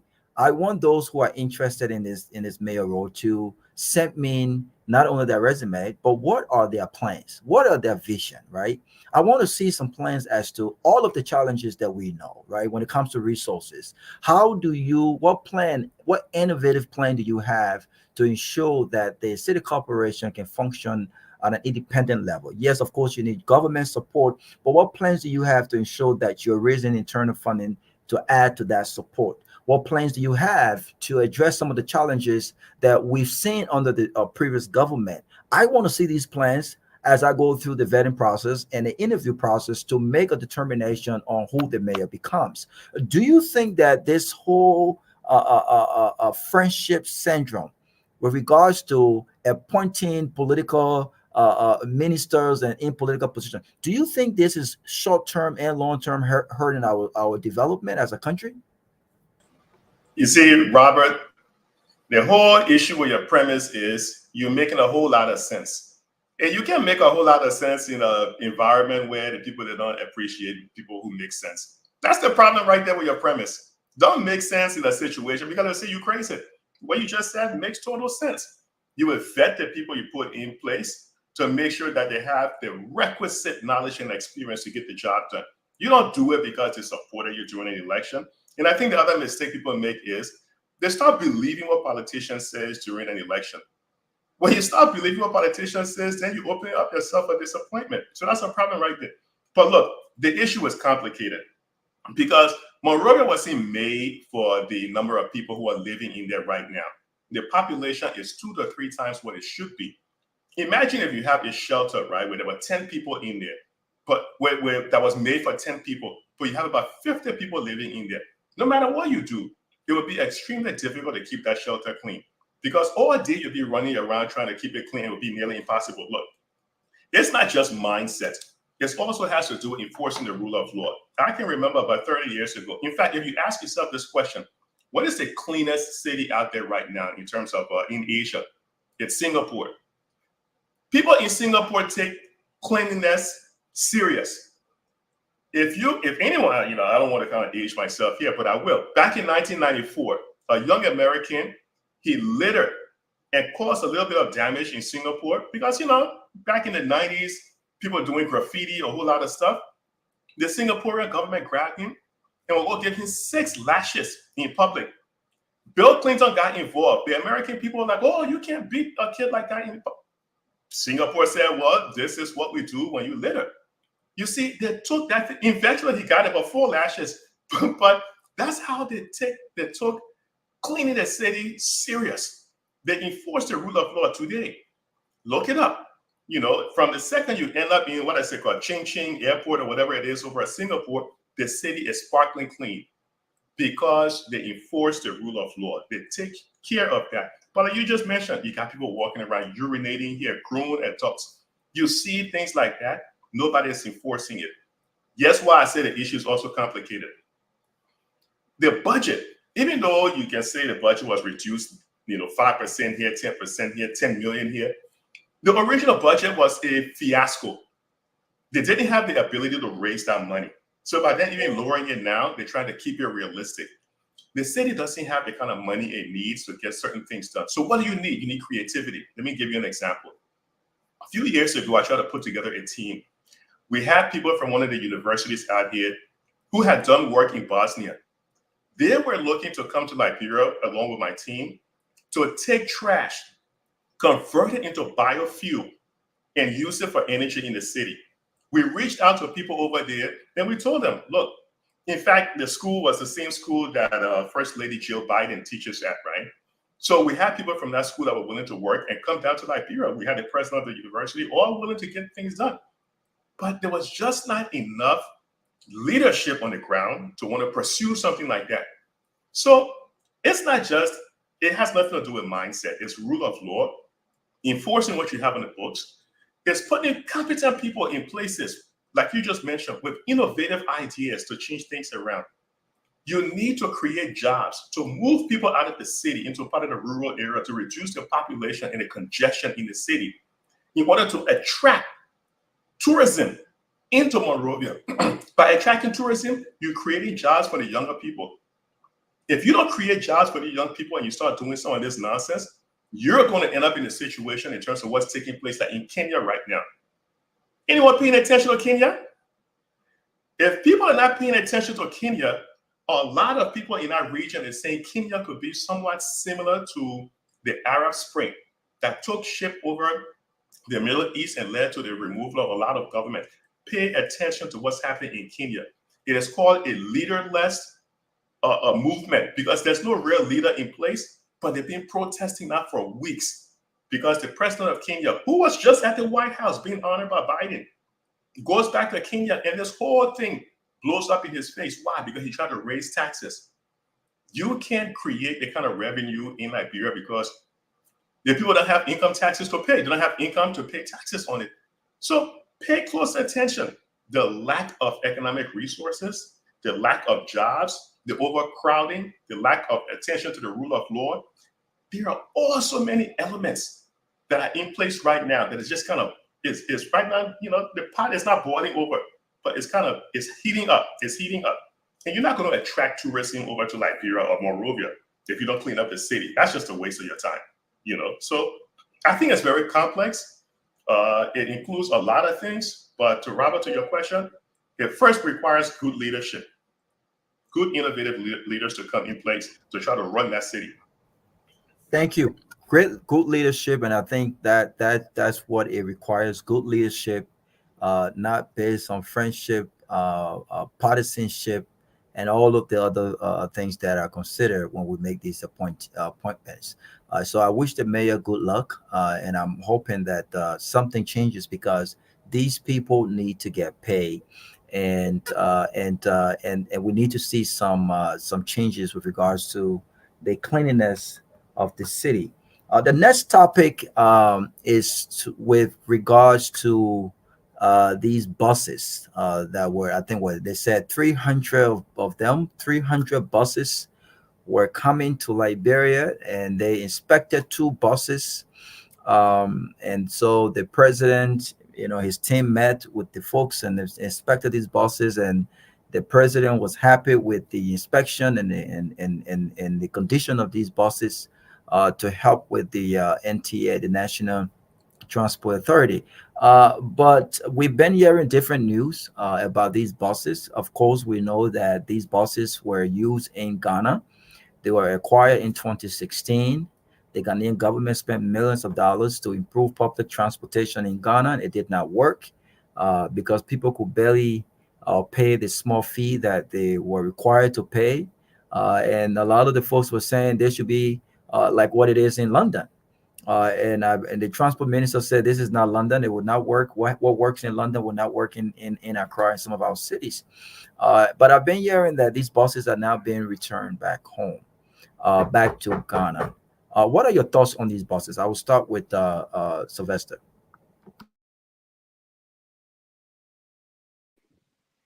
Yes, thank you. Basically, I think we don't have the National Transit Authority.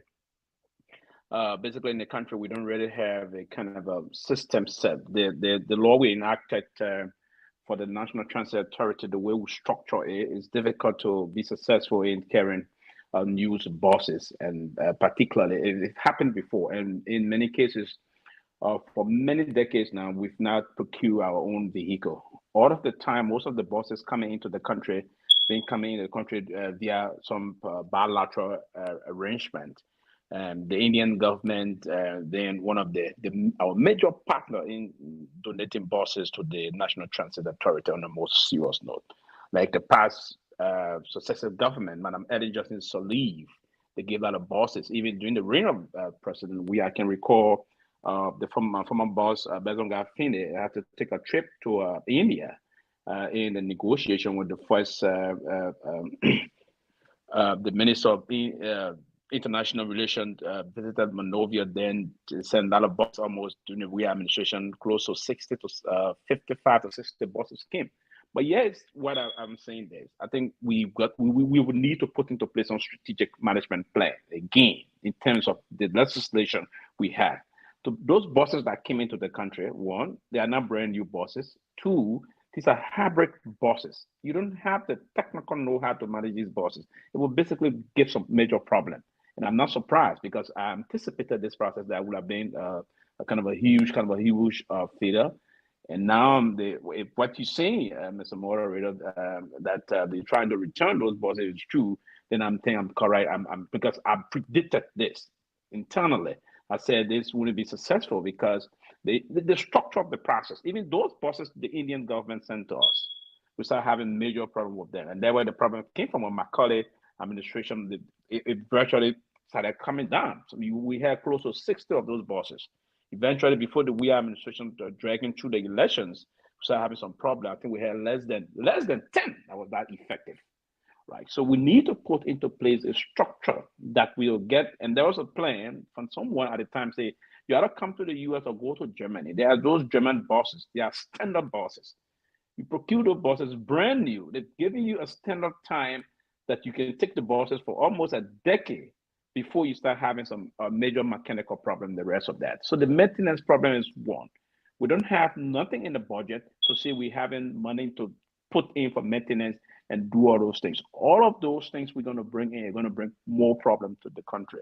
So the best thing to do, that been my independent thought process before I can let go, is to prioritize this institution. That will help bring individuals with the skills in transportation, bring in their own buses, and by that you will stabilize the transportation area of the country. But to allow it be state-owned, we're going to be on the rigmarole road time to time, and we're going to get absolutely nowhere. Thank you. Nowhere. Look, so I'm not surprised that they've been returned. Thank you. I want Grace to come in, and then we'll go to Toga. But here is my thing. There's nothing wrong with handout, and maybe Dad, you can think about this while we get to you. There's nothing wrong with handout, right? But this is a whole government. This is the whole country. What I want to, and our people deserves better. And when you are bringing these development into the country, you want to not only think about what is going to make the next headline, you want to think about quality and sustainability, right? And so, what is it going to take? Look, all handout is not good handout.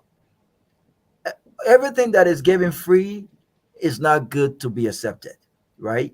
And so, what would it cost the government to say to solve this public transportation headache?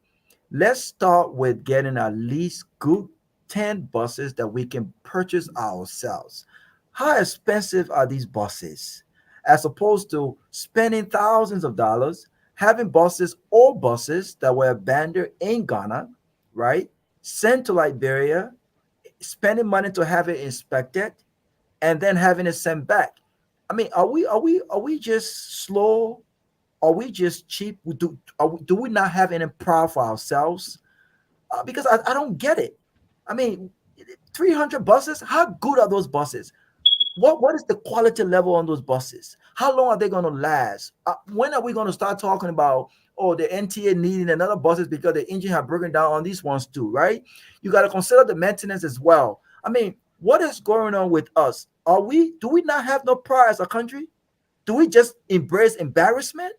Or we're interested more in the next headline as a government? Grace, I want you to chime in. And you can just even see the disgrace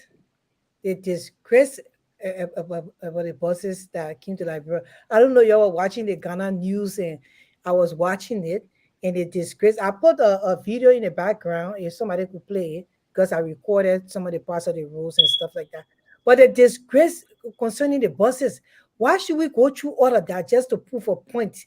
Because you want to lay like, the government doing something, and the advisor or the president or they're talking about the buses and feeling good and all that kind of thing, and knowing that these buses were handouts. Besides, the Ghanaian people say they stole the buses from the country. The people say they want their buses back. It's so sad. I mean, I don't understand how these people not thinking. Like, I just want to shake them, like, wake up. Yeah, how? That Ghanaian people would be all on the internet telling us that we stole their buses and they want their buses back. Our buses were taken because I had a son. Are you kidding me? Are you kidding me? Why should we be disgraced like this? Why? Why should the government be? You don't have the road capacity for those buses. If somebody in the back looks like Jesus, can you play that video? God, we're going to places and recording the roads, and look at the kind of holes. The buses are so low. Look at the tires of the buses. I mean, they will not be able to maintain them. Fix the roads first before you bring such thing into the country. And do you even need all that amount of buses in one time? That we have to steal the Ghanaian people buses and bring them to our country? Seriously, my people, y'all need to stop. Look, don't be laugh. I can just hear them talking. Our buses, we are the best. Ghana, they take our buses. Forever far. Liberia full, they take our buses. But some of the buses, I'm told, the AC does not even work. This is what I'm talking about. So I would not drive a car in Liberia with that. When you thinking about AC, I'm being fair to the Liberian people. They hit doing it. AC you thinking about? When I was in Liberia, you're talking about it. You're not even able to carry the voice. My brother, but wait now. When I was in Liberia in April, I mean, what's good for us as leaders, we must also say it's good for the people too, right? Yes. When I was in Liberia in August, there was absolutely no way I would have driven a car with no AC inside.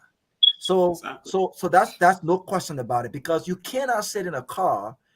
You're uncomfortable. I know some people will say, well, the people are used to that. The people are used to, they don't care about AC, they don't care about all of that stuff. But as leaders, how will we feel if our children were to be sitting in traffic for hours and 30 minutes or 2 hours in heat, crowded, congested together amongst people. The AC don't even work. What is the use of those buses? Why go through all of this a spectacle to bring old buses to our country when we can afford? Look, the senators and our lawmakers have inserted in the budget millions of dollars for what they call constituency benefit.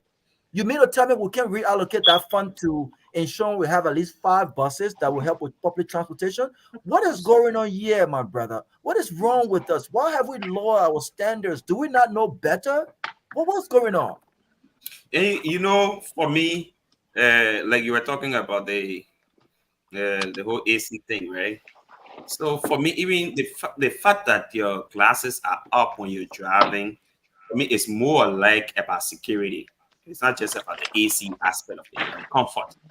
For me, you know, in this Monrovia, when you're driving, and especially when we had the motorcyclists or in the streets with us, when you tow a traffic light, sometimes you see around 50 motorbikes rider right behind you or on you. You into other advocacy, media work, or politics, you are afraid. You are afraid. That's one of the reasons I barely bring my glass, because anybody can drive alongside you and shoot you, bro. It's terrible to see that number of motorbikes in the streets. I think nowadays, since they started the new restriction, a little bit freer. You can see, you can move in, you know, yeah, with all that. But I even a great American situation you want to enter Montreal one day. Because you see more than 50 motorbikes. I ride bulletproof cars, so they can't do anything. you won't even be able to try that. But I follow the thing, like in Uganda, for example, one of the easier way the assassin operate that to drive near the car and shoot you. They've done it on countless occasions. And you just get a country where you get bulk of the people on you. Another thing about those buses that I noticed, the last time I rode that kind of bus was either you at an airport. And you know the ones where you can hold, you can hang on like they, even when everybody's seated in it and you hang on there, you hold it. I normally see those things at the airport where it comes to meet you midway and bring you, and you know, that way I can see it. But for that thing to be on major traffic, I see why the Ghanaians and service jetted that bus. Because it's not actually for transportation. It's for those kind of easy, quick movement. But anyway, we brought them. And you see like how the Ghanaians are portraying us. How they are portraying us. See the guy who's been doing that show. That guy has been technically dealing with from the president to the entire country. Almost like that frosters. It's very bad. And like you said, I don't see no reason why we can gradually get it. No reason why we must start with 100 buses. No reason to start with 50 buses. Even if you start with 6 and I want your budget and a 4, put 6 on the streets in the meantime. But I think the problem here, the problem we got is we want to overly impress. Oh man, it is not possible for you to come in 6 months and you can change like your problem and say 1847. You got to gradually learn to do things. But I think people want to overly impress. I'm understanding that is Madam Madela Cooper that went to Ghana, saw those things over there and started negotiating. In fact, if you notice the president's recent trip to Ghana, he even had the minister of transport on board. I'm very sure the minister of transport went for the same negotiation to continue. So they have not stopped. Then another thing, if you have not even concluded your negotiation, why did you need to bring no buses? Did you really need to bring it here? You were just on a trial effort. So did you need to put National Transit Authority on it, branding and all before bringing it? As though you've already paid for it. I saw those buses from day one. I knew they were not ready for our routes here.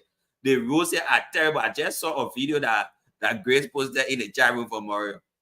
When you see that video comes from right here around the port. That is just between NPA from the National Port Authority to the new bridge. Right in the city of Mario, that road is impassable at the moment. 10 more seconds. Yeah, it is. That road is becoming one of the worst roads. I think I was telling somebody the other day, one of the things we need to do probably, we work on overhead. Because I don't think how much we try to fix that place is not going to be fixed. From what I have noticed, every government has tried, didn't work. So the best thing you can do as a government is to think about an overhead bridge. Like Ray Aricos, you got more than 20 overhead bridges. They control getting most of one. Thank you. One. Thank It's you. becoming bad. People got to be innovative and think outside the box. Yeah. Thank you, Toga. Look, Professor Larry, what is happening here? Because some of the things they just are not making sense, right? The president goes to Ghana and he goes to speak to the university in Ghana and promises them to build a dormitory in Ghana. Meanwhile, in his own country, the University of Liberia is basically sleeping in filth. I mean, you need modern classrooms, you need textbooks, you have outdated textbooks, you have professors that are not even well qualified. That university does not even have a dormitory. Okay, they have problems of its own that you have yet to address, and you are in Ghana promising dormitory. I mean, would you, if you were as a father? I mean, I love to help people, right? But of course, I'm not going to be out there promising to feed other children when my children have not been fed. I mean, it just does not make sense. Common sense that it doesn't make. So what is wrong with us? Is it forced that we accept everything that is given to us? Is it false? And if we don't accept it because we don't think it's good for our country or our people, what will happen? I want you to make this make sense for us. You see, there's this whole belief that when Liberian presidents travel, they need to come back with something, or they need to do something, or they need to show something. So that belief that if you don't have something to show, that means you're not doing anything, is what sometimes can end up leading to people just doing anything just to show that they have done something. I hope that makes sense, because it just seems to look. You take a trip over to Asia. What did you come back with? Would be the question. The president's not supposed to be beggars. You're not supposed to be international beggars. If you're going overseas, go ahead and have agreements, bilateral agreements to bring foreign direct investments to your country. If you travel even within a continent, go ahead and have agreements to bring investments to your country. You should never, ever go ahead and you should never give something away to another country. It should always be, what can you do, or what can you bring in terms of investments, not buses. The whole thing with the buses that threw me off was, it seems like some people kind of use the phrase, some people just don't seem to want to stay in their lane, right? Because this is something the Minister of Transport, someone within the transportation sector should be discussing. Something within, not the advisor to the president, because that's what Magdalena Cooper is, right? She's an advisor to the president, right? I couldn't understand why she was in that space, because that's not, like a song goes, right? That's not her area. She shouldn't have been leading that charge, right? But if you're going to get buses, I think Toka mentioned something good, right? You start small and you scale it up. You have to make it sort of, I don't want to say holistic, but it has to be in totality, meaning you need to have young people trained to fix these buses. You need to be able to do diagnostic on it. I hear in Liberia we wait until things break down before we take it into the shop. No, that's not the way it is done. You know, you can connect a computer to the onboard diagnostic on these big buses, and you can predict what needs to be done to those buses before they even happen. There was a system we used over in Houston called M5. It's called Fleet Focus M5. That system will actually predict what will happen to the Houston Police Department cars, the Houston Fire Department trucks, any of that thing. It would feed into a database that was then converted into a dashboard. So somebody's just looking there and saying, oh, so cars needs to be taken to the shop for oil change. So they were using some sort of a predictive analysis to figure out what the car needed before it actually broke down. So if you're going to do, I know you can say this is Liberia, we don't do that kind of things. Why? Because you haven't seen it. You haven't seen it being done efficiently. That's why you just think you're supposed to settle for less. But if you were to take the time and call some experts, people who do this stuff day in and day out, they will tell you this is the way it is done. Don't go buy. If you're going to buy used buses, you're going to end up fixing them a lot. The price of buying a brand new bus, now it can be anywhere from $250,000 to $500,000. It's pretty expensive. But if it breaks down, it becomes even more expensive. So the thing you need to ask yourself, can we generate a lot of income to maintain this bus? or are the buses going to be used to bus people for political reasons to different counties? Because sometimes that's what the buses are used for. They're used in political situations. Maybe God forbid somebody passed away. He's a member of Unity Party. Or let's use one of the city buses to transport people out to the county. You can't do that kind of stuff, right? Because those are the kind of things that causes the bus system to break down. Those are the things that mean the buses is not generating income. If you're not generating income and you're using the buses, somebody has to pay for it. Where's that money going to come from? If you don't have the money, the bus breaks down, it's sitting on the side of the road. So you see, it's just this series of bad decisions that kind of lead to the fiasco Liberia finds itself in. And people, if you don't change the way you're doing things, don't expect things to change. You got to change the way you're doing things first if you want to make meaningful changes. But hey, like somebody said, that's the country Liberians find themselves in. Thank you, Dad. Thank you. I really hope that we can get our act together. This is not even partisanship kind of thing. I know that a lot of these guys laugh when this previous government was talking about the plane kick or the kick plane, something like that, right? But it's always important to get it right. Do the negotiations, sign the deals, and make sure it's something that Liberians can be proud of, man. Just don't bring anything to us. I think our people deserve better. They're saying what we deserve better. Our people deserve better because living in Liberia these days is very expensive, especially for some of us. To be comfortable in Liberia, it costs. It's expensive. People don't even know. And so, yeah, a lot. It costs a lot. I mean, gas, getting a driver. I cannot drive in Liberia, Professor. I cannot drive in Liberia because I will lose my mind. I will probably run into somebody I'm not supposed to run into. I'll probably get a headache because people don't understand the rules and traffic rules. I can't. So I have to hire someone who knows how to drive. And so it's expensive, but we know what we want. We know what we like. I think it's important that we provide for our people something that they can be proud of, and don't bring them old stuff, no AC and stuff like that. Last topic we're going to discuss today. I'm not sure if you guys had the opportunity to listen to former President George Weah. He was very firing on OKFM, I think Freedom FM. And he kind of went off. He went off on the current government. He talked about the people lied to you guys, and the people said they were changed. And he said Joseph Boakai was never changed to begin with, and that elections do have consequences. And he encouraged citizens to go out and gather peacefully, and they've been doing that for I think the past 3 days. But I agree with the president. What do you think about the president comment? I will start with Sylvester, that Unity Party and Joseph Boakai was never changed. I agree. I concur 100% that if the elections were about change, then we had alternative, right? We had Dr. Clarence Monuba. We had Alex Cummings. You can say what you want to say about him, but he has never been given the opportunity to serve, and he's never been accused of anything, corruption or whatever, right? We had you may have some issues with Gonglo given his previous roles in government, but we had a lot of people in the race that were better alternative with regards to change. And we said this thing yet throughout the elections in Liberia. We were on the radio talking about what change looks like and what it doesn't look like, right?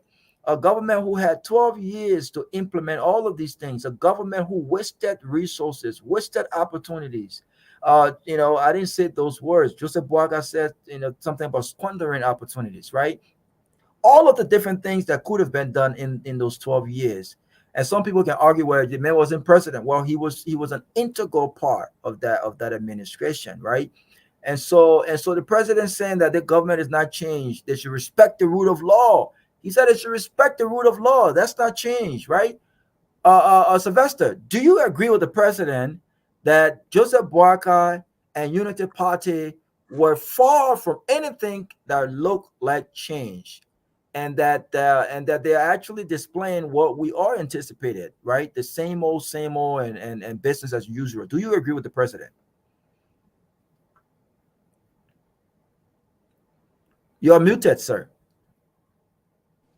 I absolutely agree. I agree. I concur with the president as to the process about the change process, because this elections, one, the result of the elections will also tell us, Robert, that there was the people have not issue of change. It was just they won as a matter of the opportunity that hit them, and they just won. The percentage you see with less than, I think, 1% of the vote, if you will, or less than 2% point of the vote. But yeah, is it? This is a government that was before the incumbent government. To come and say you came for a change and just go back in the way you see things for the past 6 months now into this new government is unfortunate. I do absolutely concur with former President Weah on the expression that there's no change. Because if you came for change, it wouldn't be business as usual as you professed at the time you came to significantly change the situation that was unfolding. Now, there will have been changes here today. You see what unfolded in terms of making commitment about yellow machines, making commitment about all those things you see happening, the blatant violation of the rule of law. And when I mean blatant, very blatant and intentional, you do those things and believe it's change, there's absolutely no change in the process. And that's one of the reasons I listened the last time to the information minister, part of his, I don't know, he's frustrated or he's trying, it's part of the shenanigans to be Minister of Information, to come and say the government committed their hard evidence, material evidence to go to court, and then you want to see people being prosecuted and the rest of that. But one thing I didn't hear from the very Minister of Information was that there are some blatant and major violations in the current administration. He didn't say, hey, we needed to prosecute or stop doing what we're doing, right? Because he was very loud, very loud. Sometimes he would say things that you only expect of someone that served government before at that level. When he was on the show on the Class Reloaded podcast. Now he's there trying to defend most of the situation that's unfolding. You remember the situation at the plantation there where they killed some of our innocent compatriots and the rest of that. So there's absolutely no change. And what now Liberians need to do, as the president charged the CDC and about, I also encourage them, we that sympathize with the party also, we have a different mindset now. Our approach to the situation now is to begin the process about changing our mentality as to how we want to approach folks to get engaged with the coming elections in the country. We have to stand up. The Liberians are very good in trying to put that situation back together and take decisions that will affect the country in a more positive way. But there's no change unfolding now. What is unfolding in Liberia currently, rather, is the process of those guys came to get power and begin the process of allowing themselves. It's all about personal aggrandizement. Me, myself, and I, all not in the interest of the people. Why would you want to take decisions that everyone want to take a shot on things? You have the political advisor want to go and play some joke, bring some bosses, say, hey, the bosses feel carry back. Machine, there's no machine. This happening. There's no major policy thought process about how we intend to engage this issue. So I think the change that we thought they would have brought in the country, no. I would have moved for the major change to say you have Dr. Monba, the president of Liberia today. You see a transformation process. You see a mindset of change there. That would have been a change. But Ambassador Barker and the United Party, there's absolutely no, it's not a change. I agree with President Weah on that. Thank you. Togai, and then I'll come to Grace. Togai, do you think that the president should be more vocal, right? I think that a lot of people had issues with the president not speaking to the nation when he was president. People also had issue with the limited speeches with regards to what they had achieved in the 6 years and some of the challenges that they endured in that 6-year period. Many have said that the opposition has been quiet prior to CDC gathering and doing what they did recently. And now you're hearing from the former president. Do you think that the opposition should be more vocal with regards to what's happening in the country, not just on criticizing the government, but also proffering alternative policy suggestions and whatnot? Do you think that they should? Do you think it's too early, or do you like the fact that the president is speaking out and basically saying that this government does not represent change and we expect what's happening? I think strongly it's not even early. I think he's coming even late. Under the George Weah's administration, I think by this time the second major protest have already happened, because you had the first protest concerning the 16 billion. I think it happened within the first 3 months, and by June 7, we're talking about another major protest organized by all the key actors. All right, you've now had one major protest to date. You just got people talking about, hey, I think at Cairo Square, and other people say they were having one on May or something like that. You just been having splinter groups talking here and there. But from what I am seeing, like what I saw in the headlines of the newspaper, that he said Bouacar was not to change. I think for me, what George Weah tried to insinuate here, or the former president, is that probably there were other candidates in the race that the Liberian people could opt for, but not Bouacar. So let's agree, if he wanted to even change me, he shouldn't have been the change you should have used. That's how I'm understanding it. Even if he wanted to remove me, why you not using other people? Because the other people brought a lot on the table, maybe age-wise, and other stuff like that. So I think from what I'm reading from the paper, that what George Weah is trying to say, that Bouacar was not the change. The change could have been maybe Ellis Comey, could have been maybe Moniba, could have been a lot of other people, but could not be Bouacar. Look at what's happening today in South Africa, for example. You see a government of national unity being formed in South Africa, where most of the actors, including the staunchest opposition to the ANC, has not been made a minister in the government. Other political actors, I think one other political party leader was made the Minister of Defense post. Now, I've been following some of the comments, and I follow Alex Jones, who is saying, okay, given the fact that the city of Monrovia and its cleanliness becomes a quote-unquote priority for the country and for the government, this is where we should be placing opposition leaders to see whether they're capable. But I think it's making some sense, because at the end of the day, these people must be put in a sphere that we can see that they're capable and ready to do something here. It's serious. But if you check the Bouacar's administration, who do you see from the other side? Up to today, the administration has not even called for at least a meeting of the minds with opposition leaders or people who contested in the last election. That's how you know that people are ready. This small country of 5 million people, to just reconcile our differences, it becomes so difficult. The president has not called a single meeting of the opposition leader, or the president will just wake up in the morning and just say, I'm driving to this opposition leader hall, even if he's not serious about it, but the fact that he just did that, it means nothing. And I'm told that many of the opposition leaders are open. They're ready to talk to the president. Let's face it. When George Weah defeated Bouacar in 2017, the first person he went to after that election was Bouacar. George Weah drove to the home of Bouacar to meet him after the defeat. Now, today, Bouacar has not visited one opposition leader's house since he got elected. He's not called for one major opposition meeting. To say, today at the mansion, I want to see all the opposition leaders. Your ideas and things you get, let's bring some on the table. Some of your own business partners you get, let's bring them to the country. Bouacar's 2 sons were working in Weah's administration. The 2 sons were working in Weah's administration. One has always been at NASCOP, and the other one was at Maritime. Today, you can't find one key figure of the opposition connected. So I think it's a problem. If you do not work on reconciliation, you're driving the country differently. There are a lot of people sitting out there and very disappointed in the way things are going. And that will keep pressure on the government continuously, because if the leader is not taking charge, all your people that work with you will behave the same way like you.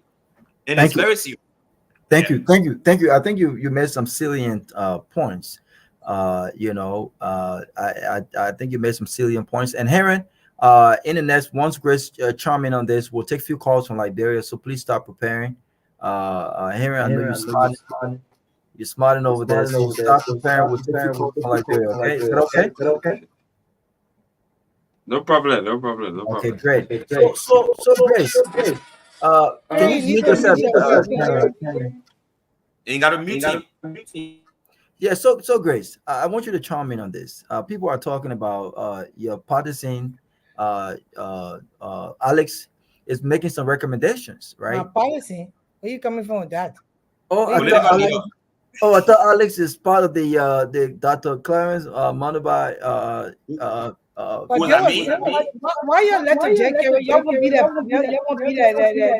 Harry, please mute yourself. Harry, please mute yourself. Let me talk to these young men. You look, you won't be like Eugene Falcon with his propaganda. Why you talking about partisan and all that kind of thing? Somebody told you say people were partisan here. How the guy say Ellis Jones were on a whole different level. I met Ellis Jones. We want to see argument here. Then how you can now yourself Ellis Jones myself a partisan? I can't. You're too much. No, what I meant was at least you guys are supporting the same candidate because he publicly endorsed Dr. Monoba. But listen, he's making a lot of recommendations. He's recommending that Alex Cummings take over this position, and others have also countered that by recommending Dr. Clarence Monoba, for instance, to take over the drug LDEA, right? But here's a question. I think Toga talked about the fact that you cannot see not a single face of the opposition in the government. And credit to George Weah, he did bring together a group of folks, and they had the economic forums, right? And I still vividly remember that. And people had all of the different ideas and stuff like that. Let me ask you this question: do you believe that Dr. Clarence Monoba, since that's your candidate, do you think even if is there an election, my brother? Even if he were There offered, is not an election yet that the Muniba has not put in a bid to run for 2029. So how you just assume that, ask the proper question so we can answer it. No. Here's the question. I'm speaking about. Do you have a candidate in the race right now? No, I do not. At the appropriate so time. then why is it he asking me about but no candidate in any race? There is no race here. I'm not speaking about a race. I'm speaking about Dr. Clarence Monoba is a face of an opposition, right? Exactly. And he remains the face of an opposition, right? So we're not even talking about 2029. Here's my question. My question is, given the recommendations and the suggestion by Alex Jones to have these people serve in key positions as a way of giving back, and since they know better, they will do better. Let me ask you the question: what if President Barack picks up the phone and calls Dr. Clarence Monoba and said, "Look, I need you to be at LDEA"? Do you think that he would accept that opportunity to make a difference in that area? Yeah, just be fair to Dr. Muniba. Dr. Muniba is a very humble, very highly intelligent, highly educated man. So I don't think there's a special position. He served in the government before for 4 years. This man was serving Ellen directly. He was practically one of the people that made some decisions in certain areas that he actually accomplished in those areas and did what he had to do. So Joseph Waka lost on these people that he's not calling them to be a part of his government, to be able to fix stuff within the government. But you have to also understand that Joseph Waka came to rescue. He did not come to change. His agenda was not about change. Rescuing something and changing is two different things. That's why we told Librarian you need a 360-degree turn. This is not 90 degrees at all. We need 360 degrees because you can rescue somebody. Doesn't mean you have to move forward with that. You rescue them, you put them in the water. If that swimming, they're going to drown. You take it on and you take the water from the system. You move on. You have nothing to do with them again. But when you're changing something, you have to change it its entirety. And that's why Liberian failed to see that in the election, and they never allowed Liberia to progress, and they put somebody who was rescuing the country, and they were not going to do it right. So Dr. Muniba, all the other candidates are in the race. So if they have the expertise and they have the know how to be inserted into position to change the country around, and I was advisor of Joseph Waka, we advise him to actually bring these people to help his government. It's been 7 months. I don't think that I would not agree with we are so much, because I don't think he's the messenger for this particular message, because he was there for 6 years and nothing was really done in those 6 years. It's just fair to say I had nothing against we had the man play football. He did well for Liberia. People knew us because of his football and everything. The people love him. They voted him as president. We expected better for him. For me, I really wanted him to succeed because he just fit all the criteria when they say, age and everything. He fitted in those places. Although I didn't think he was going to make a good president, because I didn't think he had that in him. He had other very good, amazing qualities. But now when it comes to president, because it takes a lot to lead a group of people. So I don't think he's the red messenger. Why are you saying these things? The country, Baka is struggling right now, trying to fix what you damaged. Why are we even talking about you? Why are people even going to settle in and say, "Oh, we come back and this"? I don't get that. All these editions on the platform saying that, "Oh yes, he came in."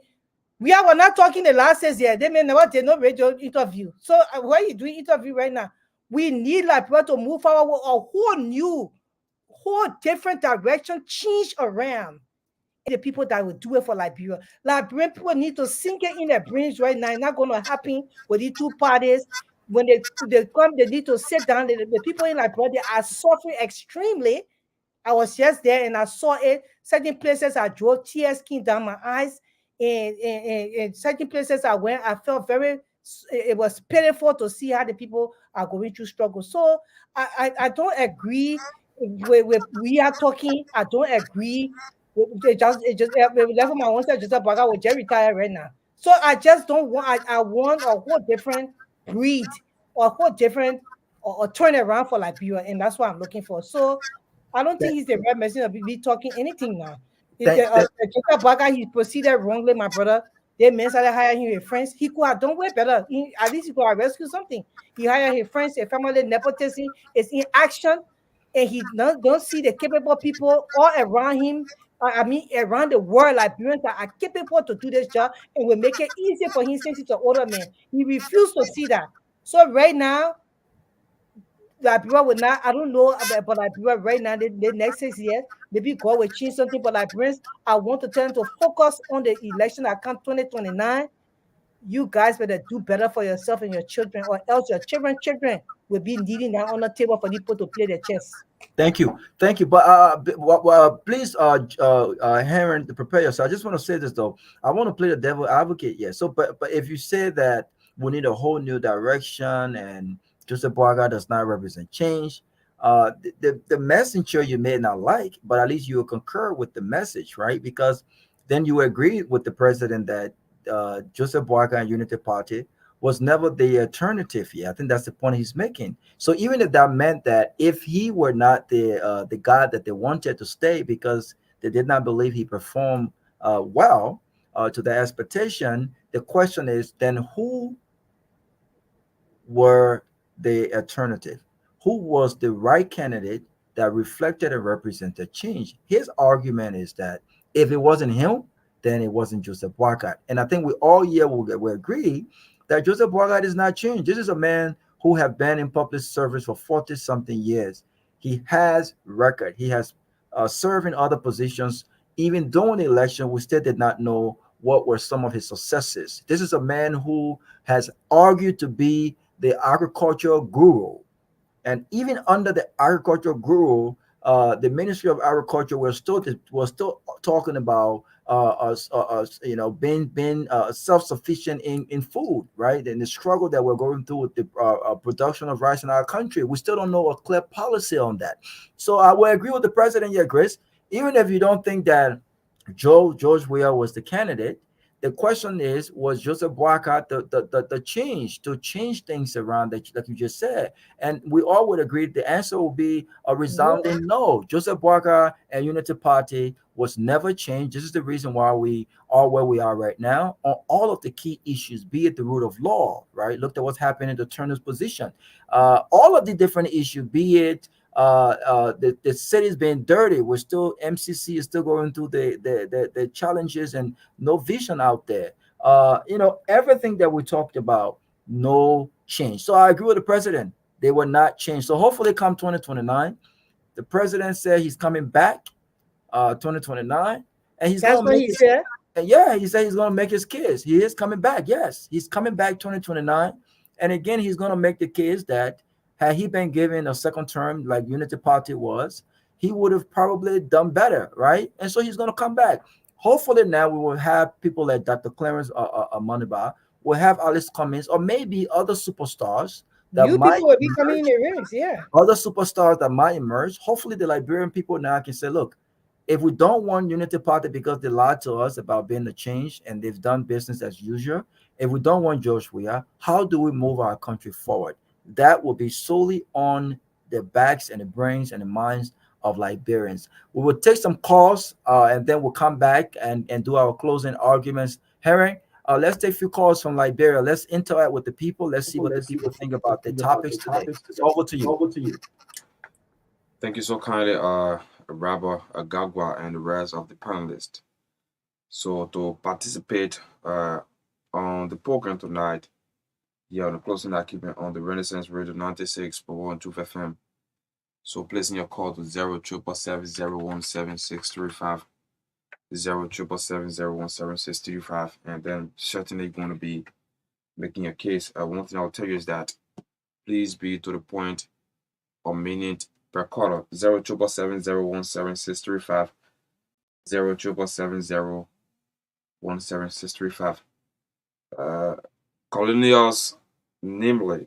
Sorry, when you call, you will see me like calling your name. The phone, la security phone there. Yes. So to this caller, hello. Your name from where you join us? Please be audible.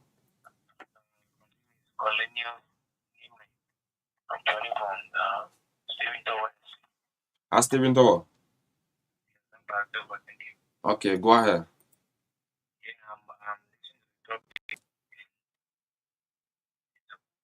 Also, I want to respond that way. Hello, hello. Yeah, 6 months now. Hello. Yeah. Please, there is not spoon. There is it. I will cut you off. Just listen to me. There is not spoon. This is Truth FM, and this is our weekly program. There is a closing argument. This is Truth FM. Yeah, so please, we don't want you saying spoon. Spoon is far. The thing we're talking is fire and everyone's spoon. Okay. What I want to say, the president appointed one additional MP to win the confirmation. After the confirmation, the president withdrew the confirmation. It says that in 6 months now, there is no assistant minister to minister of justice.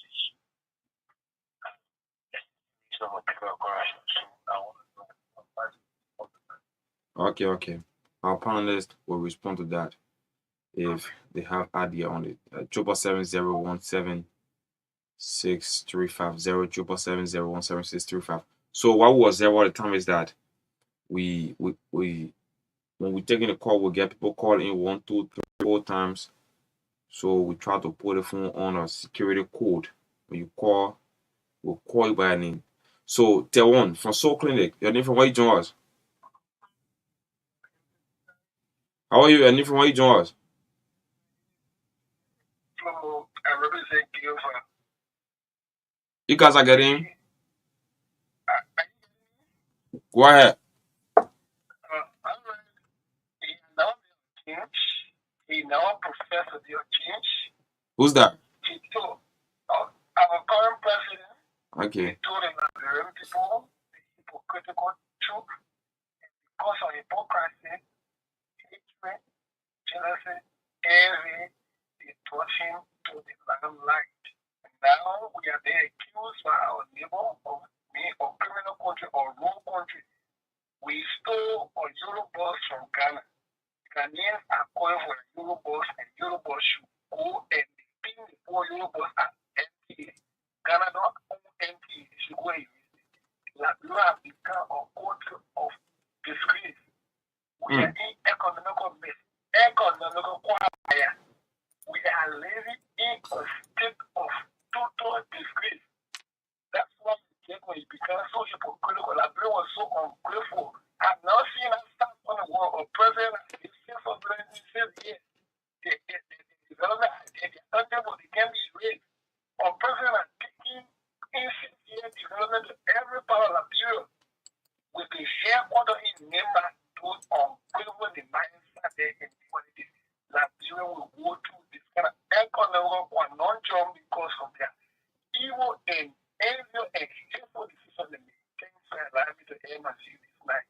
Thank you so kindly. 07770176350 077701763 to this caller. Hello. Your name from where you join us?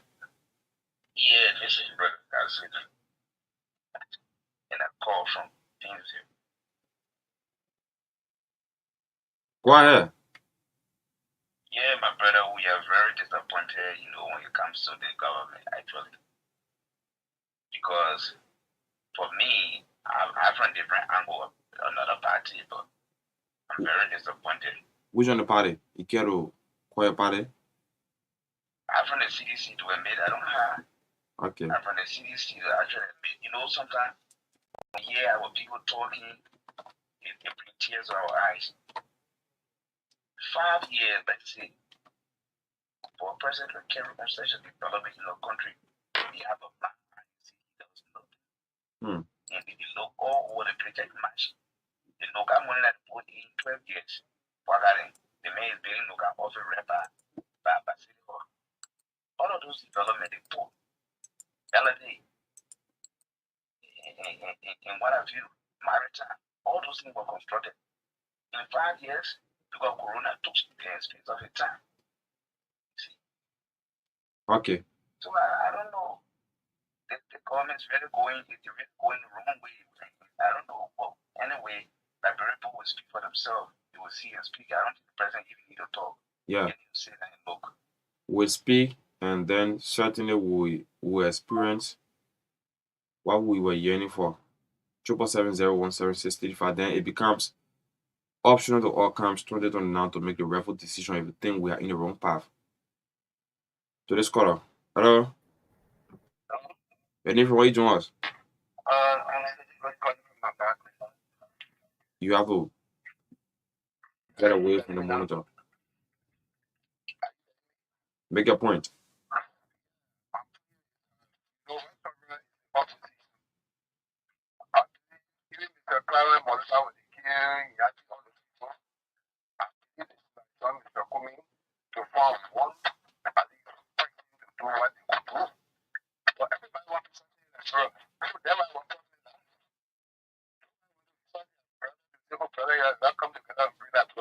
So we continue to talk to everybody wants to president.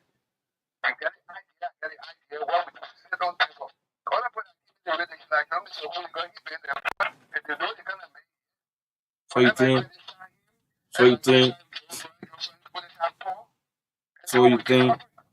So you think looking at the less of client money by line with comments will make Liberia a better country?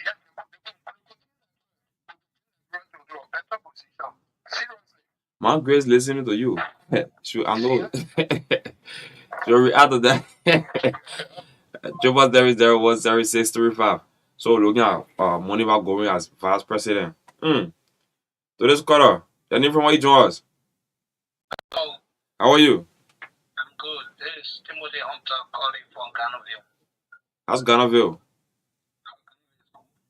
Make a point. Okay, I just want to say one or two things to our mother that is here with you guys. She spoke about bringing a complete new brain of people. This is the issue. In Liberia right now, our leaders are claiming to be the best. Why are they not cooperative? Why are they not attempting to be unified? Everybody just wants to be the head.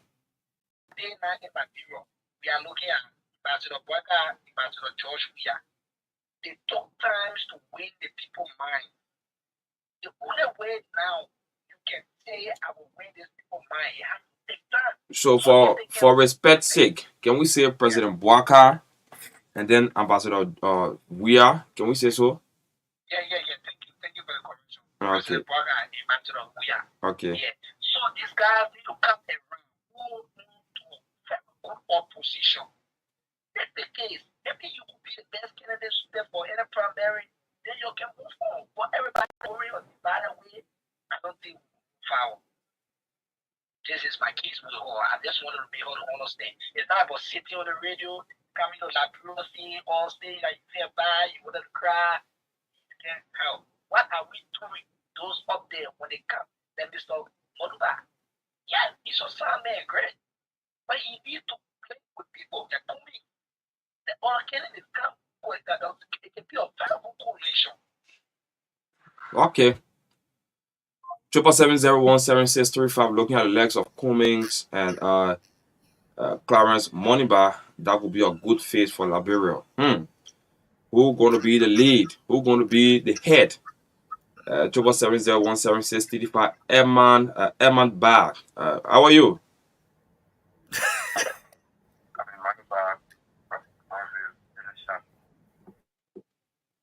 Hello. No, we did not get your intro.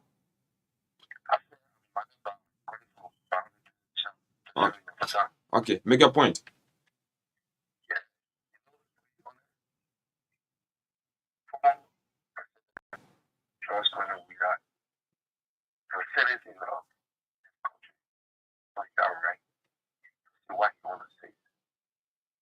One person or in opposition for 12 years. And for he was said about president for 12 years. And he left governor. And he fought the way through. He came back and became a president. So if former president, we are trying to tell you, and then people are going contrary to say, oh, the man, he's not a rightful president. Position of the team, I think we are here. What is here? Look at what's happening in the country. The country is divided. For example, if they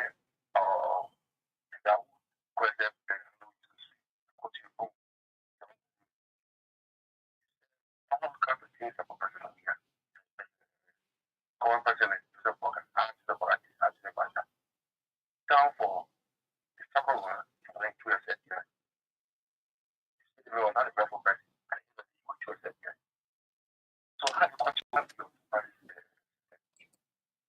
Okay.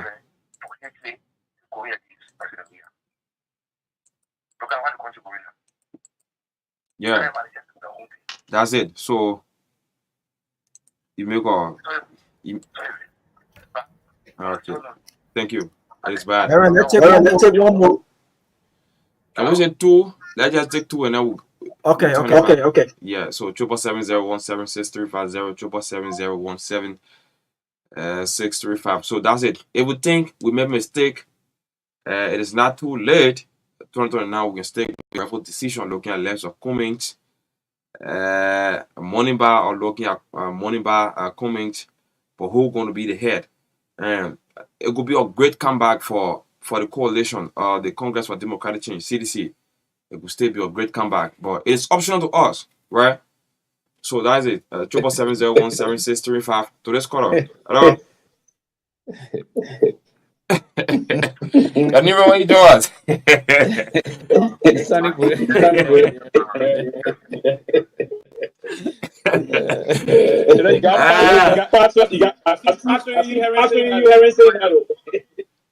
As a reader to what? A great comeback. Great comeback. No. I have been passion for the Liberian people.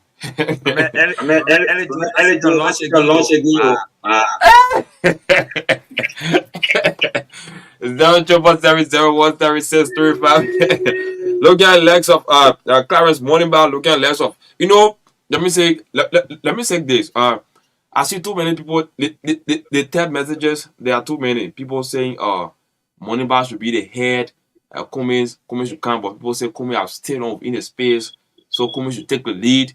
Some people saying Joe Weah could come back and then make the difference because there are a whole lot of good stuff that he started. So it coming back to make a change because he has been there, he has tasted it. People saying, looking at a new breed of people, new mindset, it could also be a change Liberia. So who knows? But like I said, it is not too late. 2029 is almost here. Yeah, we have to think wisely. So, Clarence Boniba. Okay, to this color. You never want you join us. You'll be second to the last. Yes, there's a white calling from Marshall Highway, bro. Okay, make a point. A minute. Yes, brother. The name? You said the name? Who got in here? Yes, the president that coming in, but now they say the king of delay will. But now they're breaking interest there. The first place that the presidents are already making changes concerns about money issue. They anything to pay there from one another to look at the price to pay there. Now the changes then they are doing concerns about the money. They are not breaking any other money to balance the equipment for Liberian people, but they are teaching money, taking it from on the street. And there's no good improvement that going for us. And we should die. So we ask God and God will deliver us, good in or good person him that will be able to succeed because now we are dying. Okay, so let me just hold you there. Let me hold you there. Looking at the comeback of former President Joe Weah and looking at the collaboration, comments and the legs of Moniba, what do you think would be best for Liberia? For me, I know that we are already realized his mistake. That when he come back, he will do better. But those guys that were around, they was going, but now we are doing his mistake. Okay. So when he come back, I will appreciate effort and myself. I will put that for him. I will be so happy. Then you post Sylvester Pee-wee. Then you post Sylvester Pee-wee. Yeah, you make to feel happy looking at the comeback of former President Weah. That's fine. The last caller, 7017635. Who gonna be our last caller for tonight?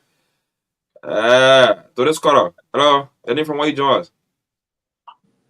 Yeah, I'm calling for you. This is Donald Flomo calling you. We know that we are already. My man, I don't like your behavior. I come in 1 minute. Yeah. I told you that they put your name is Lai. So you call it different kind of name and different kind of name appearing. So you're gonna be taken.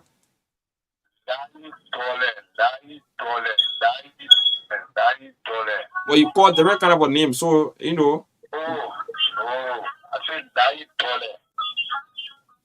Okay, make your point. 1 minute. My point is 2029 by the grace of God, we are coming back. When we realize that's why telling the Liberian people that Unity Party, including Joseph Boakai, they will never change. So that's my point. All right, that's it. That's fine. Unity Party, the legs of Joseph Boakai, Liberia never change. But the coming back, we will change Liberia because he has been there, and then he has seen it for himself. So I think we'll like pull few things in order. That's fine. So you put some other people on the map. That's okay. Some people say looking at how you call it, the legs of Clarence Moniba and Cummings, a couple Liberia to a standstill. Their Liberia could transition from one point to another. But who knows? Even my own man Raul Gagba will not tell. If what I think about Omar looking at yeah.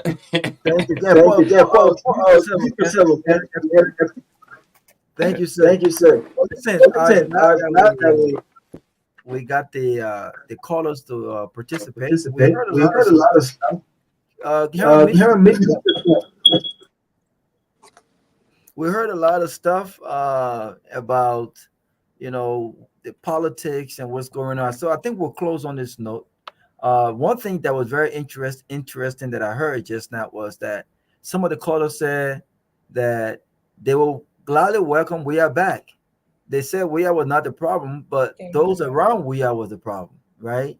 That's very interesting, and I mean, it will be interesting to see what happens in 20. I know Grid don't like that. It'll be interesting to see what happens in 2029 because these are voters. These are the guys that will actually go and cast their ballots, right?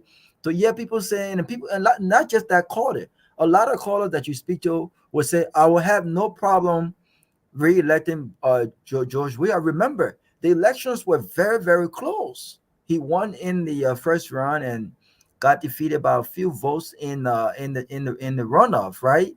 He could have been re-elected. Had it not been the influence of some may not agree, Amara Conan, I think he made a difference. But people are willing to welcome back George Weah if he's willing to change his background staff. And then other people are saying that the Clarence Monuba and Alice Cummings, some people are saying he should go first, he should go last. I want to ask two questions. I think we should close on this note. I will give each of us 1 minute, right? And I will start with Grace, because Grace is in Ghana. 1 minute and you asking well, two let's questions. do 2 minutes. Include us in your, let's do 2 minutes and a half each. Include us in your closing argument.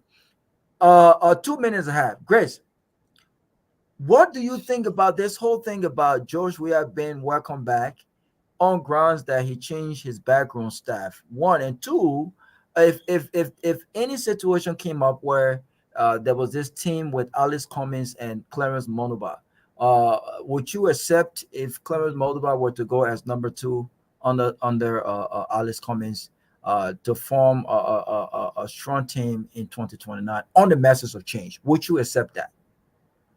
This is my closing argument. George Weah government failed. And it's so sad to see that people calling and they would be talking, trying to, actually say that, oh, what you did for Liberia and this and that. Some of y'all don't even know us who come on the platform. You even know the kind of work that we have done in Liberia. You people in Liberia, you got dependency syndrome. You want people to do everything for you. And the thing is that you're the same people now voting the right government into place so they can make the place conducive for you to be able to do stuff for yourself. So if I do something for Liberia, I don't have to come here and talk about it because some of us done a lot. But you will never know us because you always just want people to do something for you. So you don't even care whether who did it or who didn't do it. You're just collecting it because that's what you're used to. So concerning this whole George Weah coming back, I personally don't think George Weah is coming back. I don't think so. I don't think it's the right decision for him to make. George Weah left on a very nice note. The entire 6 years was failed to me until he conceded in the election at the end. I think that was the best thing he did. I don't think he should come back. He should let that legacy remain for him, and he should move on for another person to come and take Liberia forward. Because the 6 years did not do anything. It had nothing to do with the people he hired. When the hair is rotting, everywhere will be rotting. You have to make sure that the hair, if he was touched enough, his people are going to do their job. If he had put the right people in, they're going to be able to do the job. So we're not going to blame the people around him. We are going to blame him. He cannot do the job. He needs to move on and give somebody else a chance to bring Liberia up for our generation or children to come. I mean, we owe Liberia that. We owe it to our country. As far as Dr. Clarence Monuba and Alexander Cummings, I heard people saying that, Alexander Cummings, he been in a race, he been there for a while, and it's just so funny to me. If I was putting a ticket together for them, I would say Clarence Monuba should be the president and Alexander Cummings can be the vice president. The reason is that Dr. Monuba has experience with government work. Cummings don't have that. He work in the corporate world. It's a whole different direction in leading a government if you don't have experience in public service. Dr. Monuba has experience in public service. He has work. He has integrity with his work that he did. He got intelligence. We have to be fair here. So you cannot come and say, Monuba has to be president when it comes to him and Cummings being in the race together. If Cummings will agree, Monuba will be a very good leader. He represents the 21st century, and everything. So it just out of would you still support the ticket if he came as number 2? I don't know yet because these people have not put in their bids to say, I don't know if I will support the ticket. I could support somebody else's ticket because other people come in the race.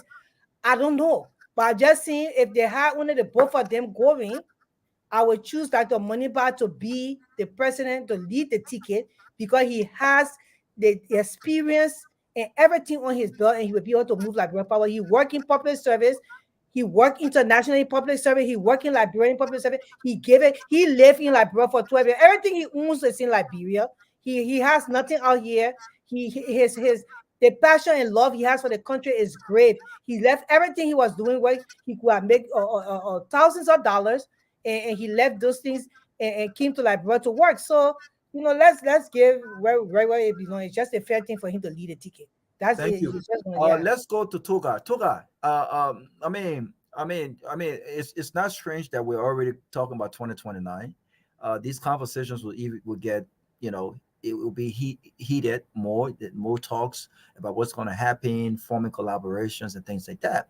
But isn't it interesting that George Weah remains a topic here? I think he's still a very popular figure. He's the most popular opposition leader right now. Of course, we should not be voting on popularity. That's something that I've said. But there are voters who still think that George Weah can make a difference if he changes those around him, and they will consider re-electing him come 2029. What say you? We have to understand that it's normally said one man's tyrant is another man's hero. What people don't understand is that you might see Weah as negatively as you see him. You might see him as an honor achiever as you think he is. But there are some people that their entire lifetime has been tied around George Weah and they see George Weah as the hero. We come here, we mostly talk about the war crimes code and all that kind of stuff.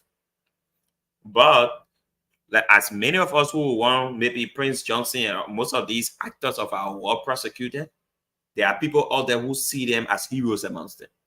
They see them as people who stood in the gap for them when they actually needed them.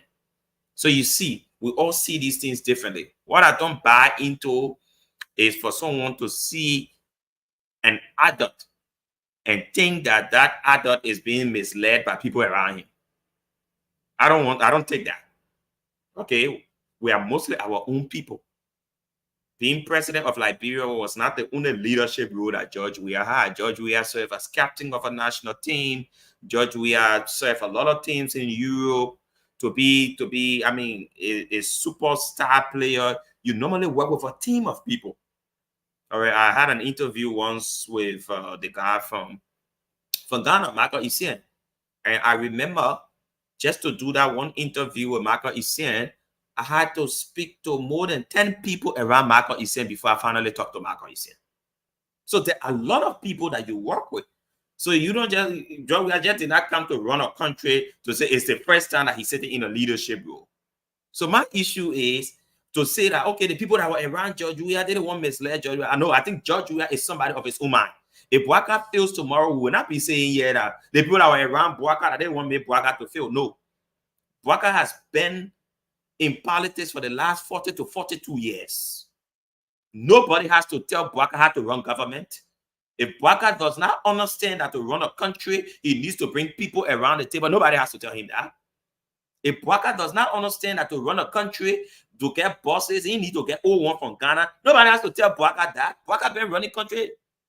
Nobody has to tell Bouaka how to invest in agriculture. They mean a former agriculture minister. All right? So when people normally say the people that are around these people are misleading them, I don't want to buy into that because many of these people bring their own mindset. The way they want to run the country, that the way they run it when they're in leadership. Nobody had to tell George Weah to unplug the bar apples from his government. Nobody. If George Weah decided to work with one group of people for the last 6 years, that's George Weah's problem. You can't blame me on George Weah. How will I appoint a man? I got the power to remove that man. Then I really like this. That man misled me. How? The president of Kenya, when the situation happened recently in Kenya, the first day, the first person he blasted out was the minister, was the police director. In fact, he was blunt about it, that he has never seen anybody as incompetent as a police director that the guy in Kenya. I think the next minute the guy was leaving the job. He's not going to take chances.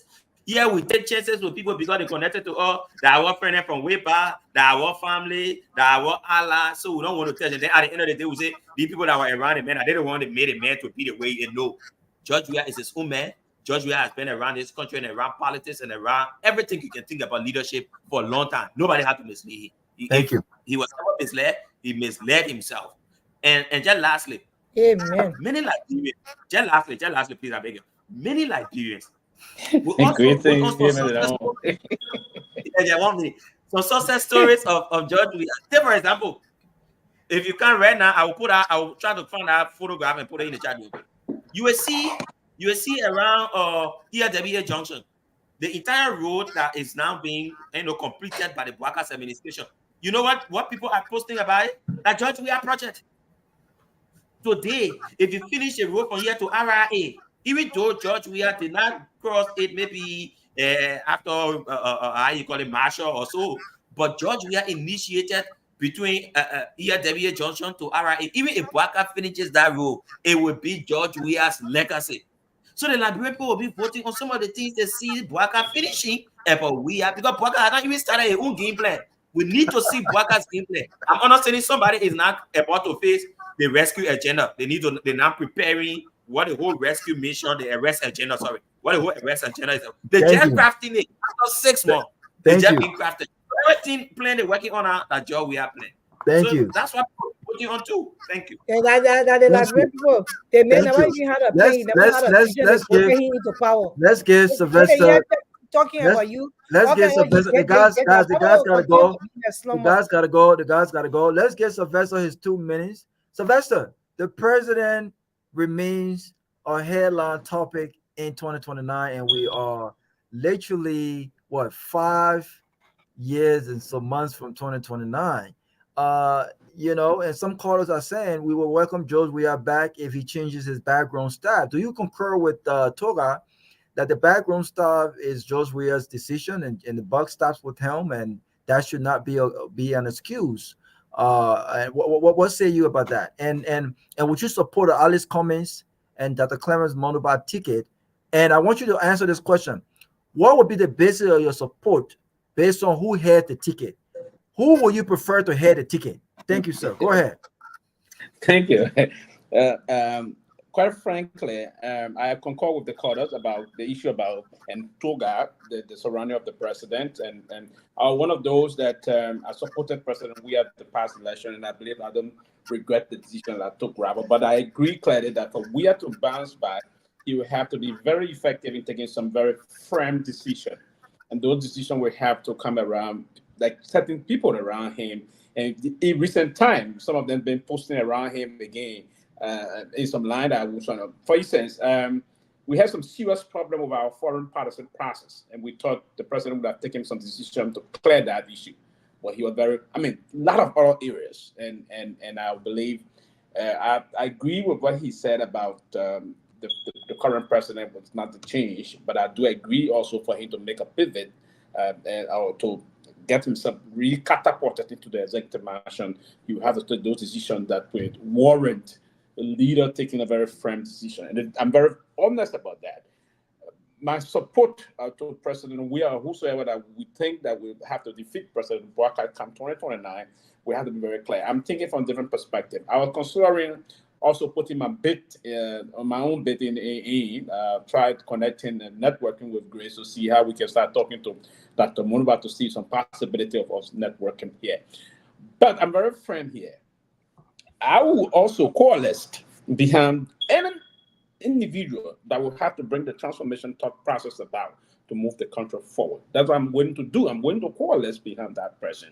But Dr. Monubah and Cummings ticket, trust me. We need to talk, Sylvester. You need to call me. And there's this movement, Robert, that I believe. I've never doubted the both men in terms of how we move the country forward. Now, the process about what unfolded last elections and what is currently unfolding, I would think currently, and I want to say this, and Robert, I'm saying this clearly, I would think it's about time we begin the process, and we should all share the same thought process, Robert, that we need a new mind to test the bread and move the country forward. The country is deeply polarized between the two major political parties, the CDC, the United Party. I thought they failed the balance of the folks moving on. We will now have to change our trajectory of the next election phase.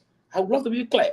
How can we see the two men, Clarence Monubah, served in a major and strategic department of the former president, the President Delivery Unit. He understood the presidency. He was more presidential in his thought processing, given most of the major deliverable processes under the office of the President of the Republic of Liberia. They were respected him. We may not have the kind of a intimate political relationship, but the two different times I met him in the office of former President Sirleaf, and I saw this on like so many character that is based on doing some things that you cannot fit into. He's a very brilliant young man. You cannot underestimate him. Cummings also. So my position today, right, I'm saying this, talk will be short. I will believe that we need a new mindset to move this country forward. So it should be a movement that you will be part of. You got the country, you're here today, but you got a very major role you play in Liberia. You help a lot of folks. So to help those folks, we need a very brilliant leadership in the country also. See the mess we have about the city council today. Monrovia is in the field. We need to give that city a facelift, and to do that, we need a kind of a generational thought process that we have to market from a policy perspective, an individual thinking policy engineers that will move the country forward, not from the personal line. So the two men will have to sit to say Clarence is a very young man. I think his age can come 2 or 3 times from Cummings, if you will. I think 2.5 times. Yes, because Cummings is almost 70 years old. You know, the can say the Mamba people can be small and a little bit. I won't get in trouble, but he's just a very handsome man, other thing. But yeah, he's a very smart man also that we should not overlook to play a major role in Coca-Cola International, where in a great state where he made fortune for himself. I think he's someone also people will have to say, doctor, but we need to move the country forward. It's just going to be this Caesar battle between this may not a change. And if you're to talk to Bwaka today, Bwaka will say, we are still the country. So it's going to be between them. So we need to ask the both men to begin the process of, we need to generate a kind of a process as to how we want to move the country forward. And I'm one person that I'm waiting again to sit independently and believe that the country needs to move on. We cannot just sit and always see the country say we'll have to wait between this and that and the rest of that route. I mean, it's an open process, and we would love to do on the basis of who we believe can take the country and move the country forward. We are already told us our willing to support. We are said from the get-go when he considered defeat that he was not going again. He was 65 years ago, enjoy his life. So now and other things. So we started changing our mindset on issue. Now you're coming back to say this. I agree that Bwaka is not a change. Also, I agree that we need to give Robert, we can talk on the table, right? We need new mindset. And those kind of a thought process need to be engaged now and engaged effectively. Thank you. Look, it's been a phenomenal show. Thank you to Togai. Thanks to Sylvester Pee-wee. Thanks to my B6 Grace from her nice view in Ghana. You know, I love Ghana. Ghana is home away from home. So I really love when I'm out there. You know, I like to go out. So it's so many options to go out. I love Liberia, of course. That's home. But we have some ways to go. As a country, we have some ways to go, and it is my hope that come 2029, some of us will not be on the fence.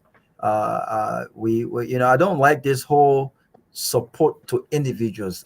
That's my thing. I want to be a part of an institution where political candidates will come and go, but the vision of that institution remains over and over, where it breeds new superstars with nuances and new ideas. This is what I always dream of. But to support a candidate, it seems like this is what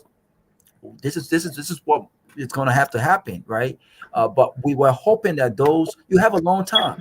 I want to see Dr. Clarence Monaba and others now attempt to institutionalize their political parties, where you recruit minds where what the party stand for is a reflection of their own core values. This is how you recruit Liberians, educating folks about what the party stand for, what the party wants to do, and not just about Dr. Clement Monaba being the face of that party, but an open democracy where people can challenge for the nomination process, convention process. This is what democracy is about, and not a selection process. This is what we want. I mean, who would have challenged Joseph Bwaka in the Unity Party? Who would have challenged Joseph Bwaka, even if they felt like their ideas were better than his ideas? Who would have challenged him? No one would challenge him. Who would challenge former President George Weah? No, these are faces of major political parties. But how do we change that to encourage this openness when it comes to democracy, respectful, and just focus on the issues? This is what this is about. But it's been a great show, guys. Thank you for holding it down. We look forward to the show coming up on Wednesday. I think we might have some special guests coming up. I want to thank the Closing Argument family for allowing me the opportunity to host. And I want to thank Truth FM 96.1, Hot 107.9. What you say? Hot FM 107.9. 107.9. Yeah. Thank you so much. And all of the other radio stations that are relaying this show, we appreciate you. Thanks to our audience for standing with us, for sharing the platform, and we look forward to seeing you guys on Wednesday. Be blessed, and may God bless our country, Liberia. Thank you. We got to touch you out quite very shortly. All right. Thank you, sir.